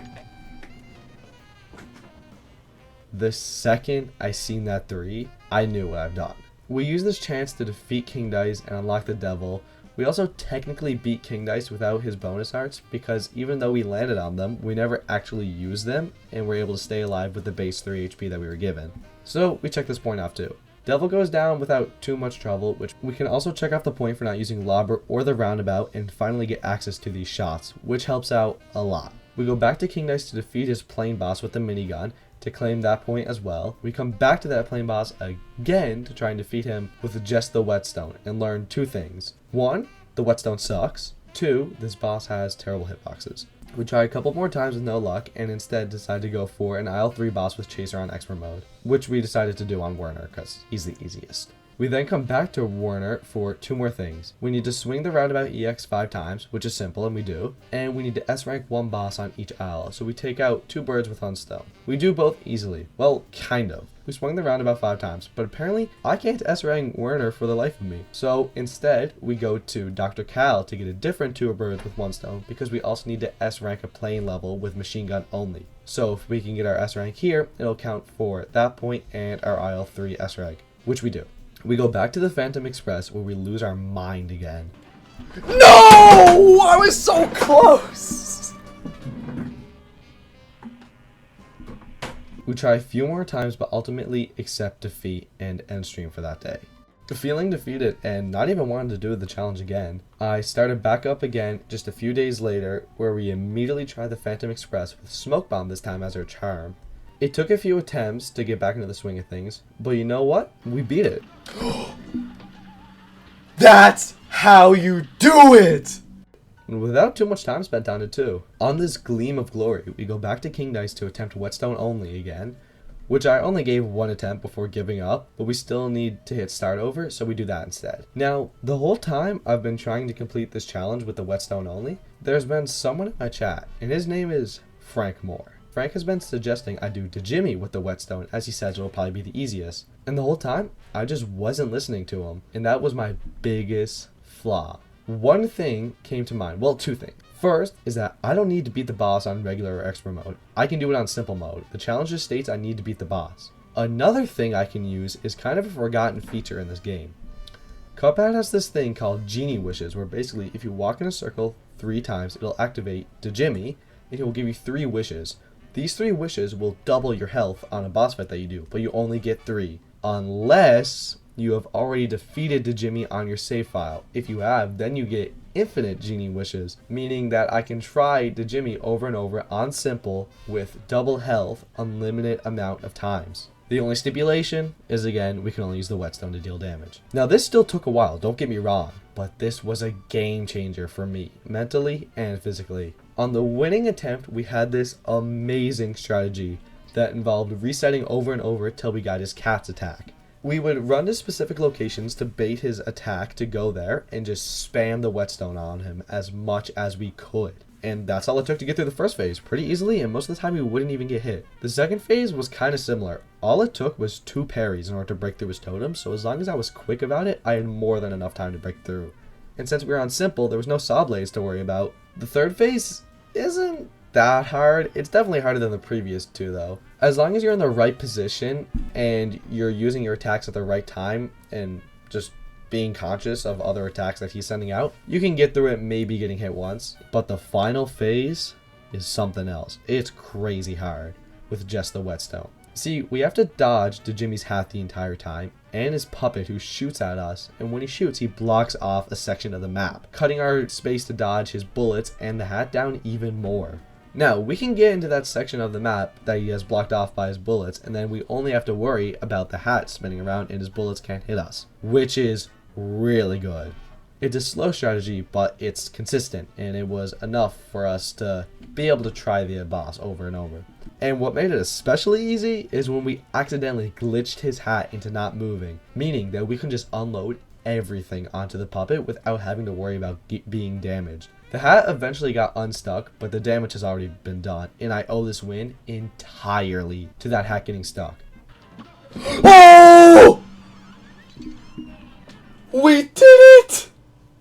Now that we have finally gotten over our biggest hurdles, only 2 challenges remain. We S-rank Baroness and Goopy to claim that point for S-ranking 1 boss on each aisle, leaving us with just 1 boss to go. Defeat Wally Warbles with his heart out of his chest. Compared to everything else that we've done, this will be easy, as all I have to do is just time my attacks properly to kill him when his heart is out of his chest. And on the 4th release of his heart, we were finally able to put him down. It was close that his heart was almost back in his chest, but on a slow replay, you can see that we clearly beat him with his heart out of his chest. And we're able to finally claim our final point. I know the timer isn't on the screen anymore, but the total time for this challenge was about 3 hours and 32 minutes and 15 seconds if you want to get really technical. This was probably the hardest challenge I've ever done, and I strongly encourage you guys to try it with my board or your own board just to change it up a little bit. With that being said, thank you so much for watching, and goodbye.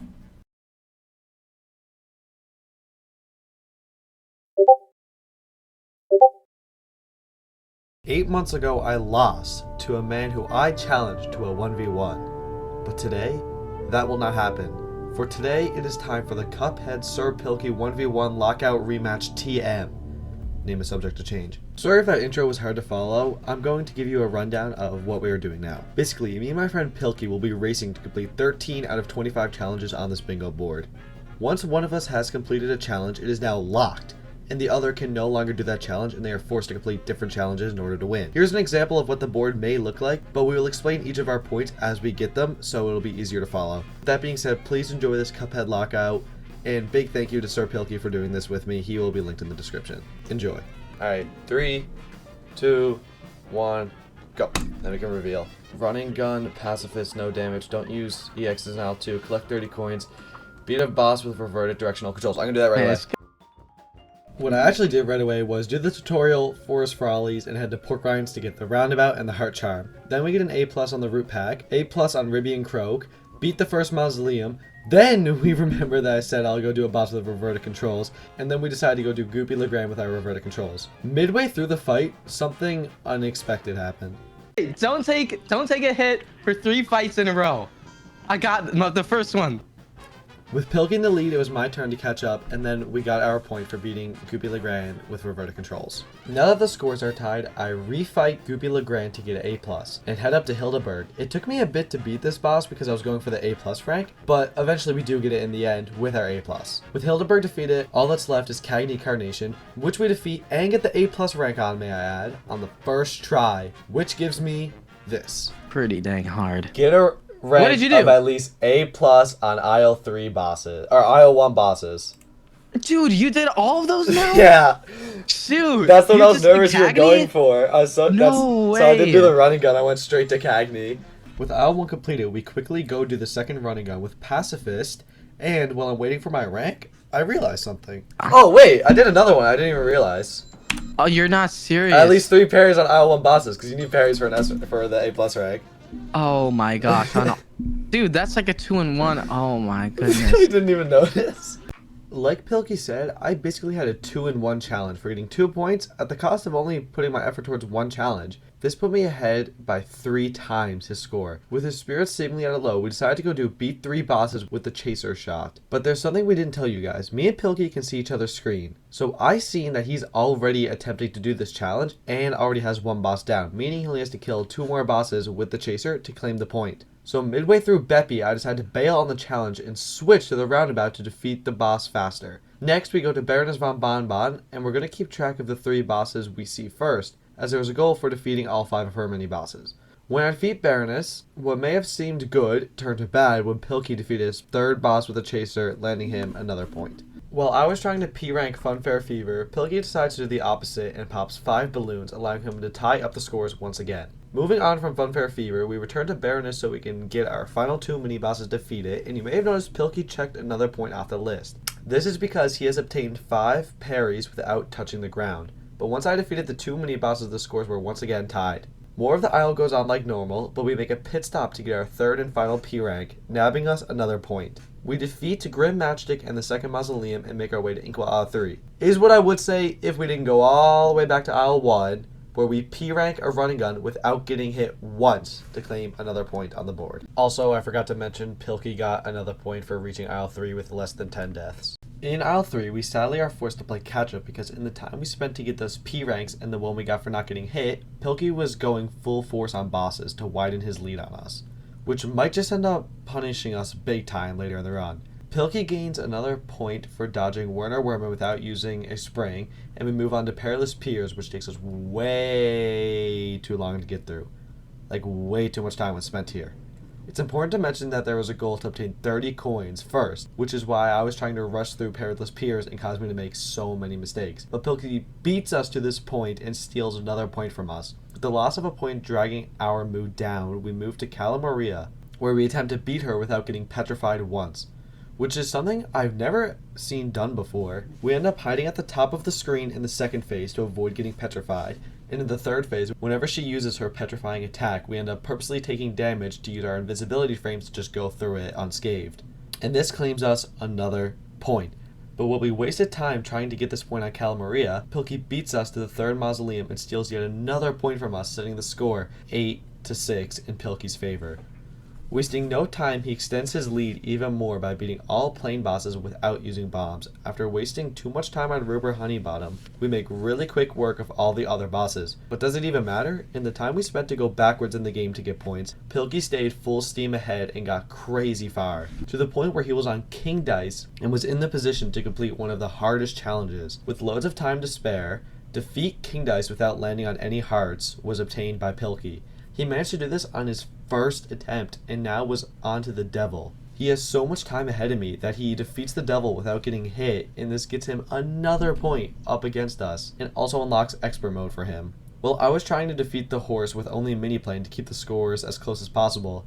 He has ended up doing all of this. We do defeat the horse with mini plane, getting another point, and end up defeating King Dice on that very attempt. But Pilkey claims beat a Aisle 3 boss with only Chaser on expert mode, a challenge I couldn't even attempt because I haven't defeated the devil yet. Pilkey, with only one challenge left, forced me with no choice but to go back through the game and try to steal a point that he was going for. I noticed Pilkey was fighting Dr. Kyle and immediately assumed he was trying to S-rank a plane boss with only machine gun. So I did the same thing, hoping to defeat him first. But I didn't. Pilkey defeats Kyle before me and gets the S-rank. But he doesn't claim the point. I don't think he noticed that there was a point for doing this. Instead, Pilkey was going for the point to get at least one S rank on every aisle, meaning that if I can beat Cull with an S rank, I can steal this point from him and still have a chance to catch up by blocking him even more. So, I apparently suck at this game, because instead of me stealing the points, I fail the boss fight over and over and over and over again, giving Pilkey so much time to claim 2 S ranks on completely different aisles, while I'm here stuck on Dr. Call trying to S rank. And that's it. I was once again bested by Sir Pilkey as he reached 13 points and won the challenge. Clearly the champion of Cuphead. Big thank you to Sir Pilkey. He is linked in the description to go check him out. And if he wants to do another video together, please like the video and let us know in the comments. Thank you guys a lot for watching. Sorry if this video is a little bit short. I'm trying to keep videos to just the interesting stuff, but that results in them being a little bit shorter, so I'm sorry about that. And until next time, see you guys. Wowee. We're back on Cuphead with kind of an old challenge, but not really. So if you look around 8 months ago on my channel, I did a video titled, How Fast Can I Get All Achievements in Cuphead? It took me around 4 hours and 20 minutes, so today I decided we should get every single achievement again, but in the DLC instead of the main game. The main Cuphead game has 28 achievements, but in the DLC there was only 13. So I figured to up the stakes a little bit, instead of seeing how long it takes, we're going to set a hard cap of 2 hours to collect every single achievement in the DLC. Also, keep in mind it's kind of been a while since I played Cuphead, so don't make fun of me too much. And please subscribe, we're so close to 5 subscribers where I have something very special planned, and yeah, thank you, let's get into it. Before you can start the challenge, we have to beat the mausoleum to unlock the boat to DLC Island. With nothing but the starting weapon, Peashooter, and the roundabout, that's my favorite weapon, we enter the aisle, talk to the chef, and immediately equip the astral cookie. We'll probably use this charm for the entire run. After doing the Lady Chalice tutorial for a coin, we talk to this NPC, which gives us 3 more coins. Using our 4 coins, we buy the crack shot at Pork Rinds. This shot works as a homing and a straight shot weapon, and it's a very strong shot, and we also use it for the entire run. Then we really quickly beat the entirety of April Isle 4.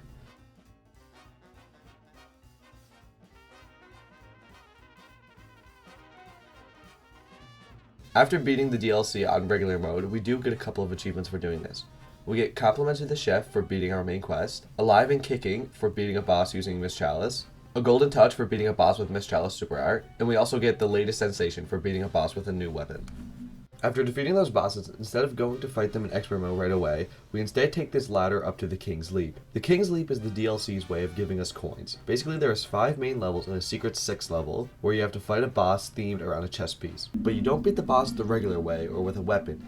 Instead, you have to beat it using parries. For example, the first boss is a pawn, or pawns. Essentially, we need to parry the head of each of the pawns in order to beat the fight.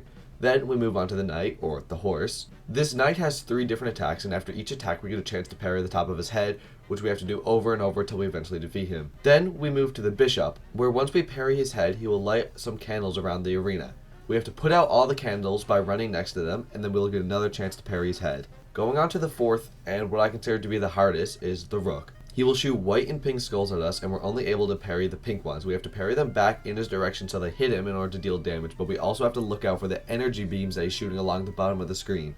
Then, the fifth and final is the Queen, where she will run left to right, side to side, doing various different attacks where we have to parry cannons to shoot at her and deal damage to her to defeat her.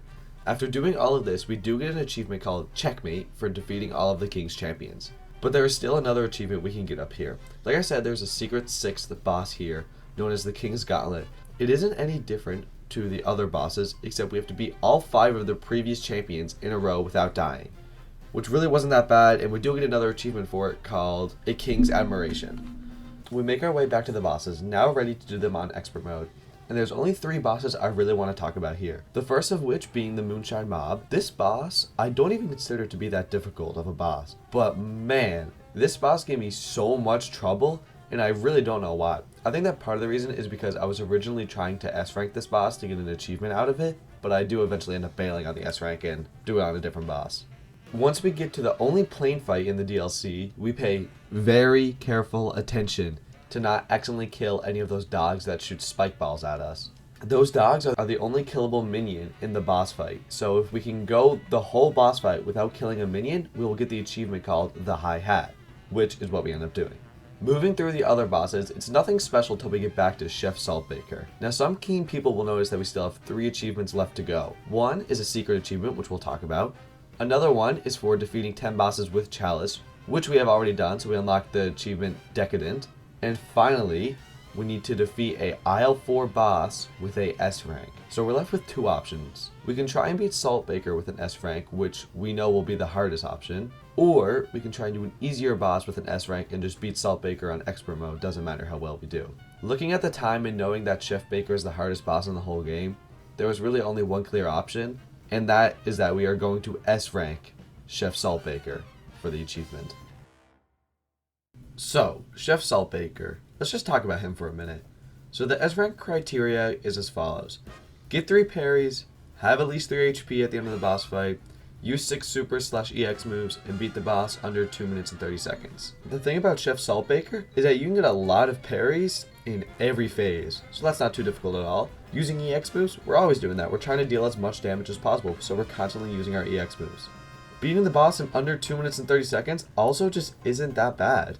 Beating the boss with at least 3 HP. Now that's where it gets difficult. I wasn't kidding when I said Saltbaker was the hardest boss in the game, and this whole run took me numerous attempts, which you'll probably be seeing in the background. For example, Phase 1, Bullet Hell with somewhat randomized attacks.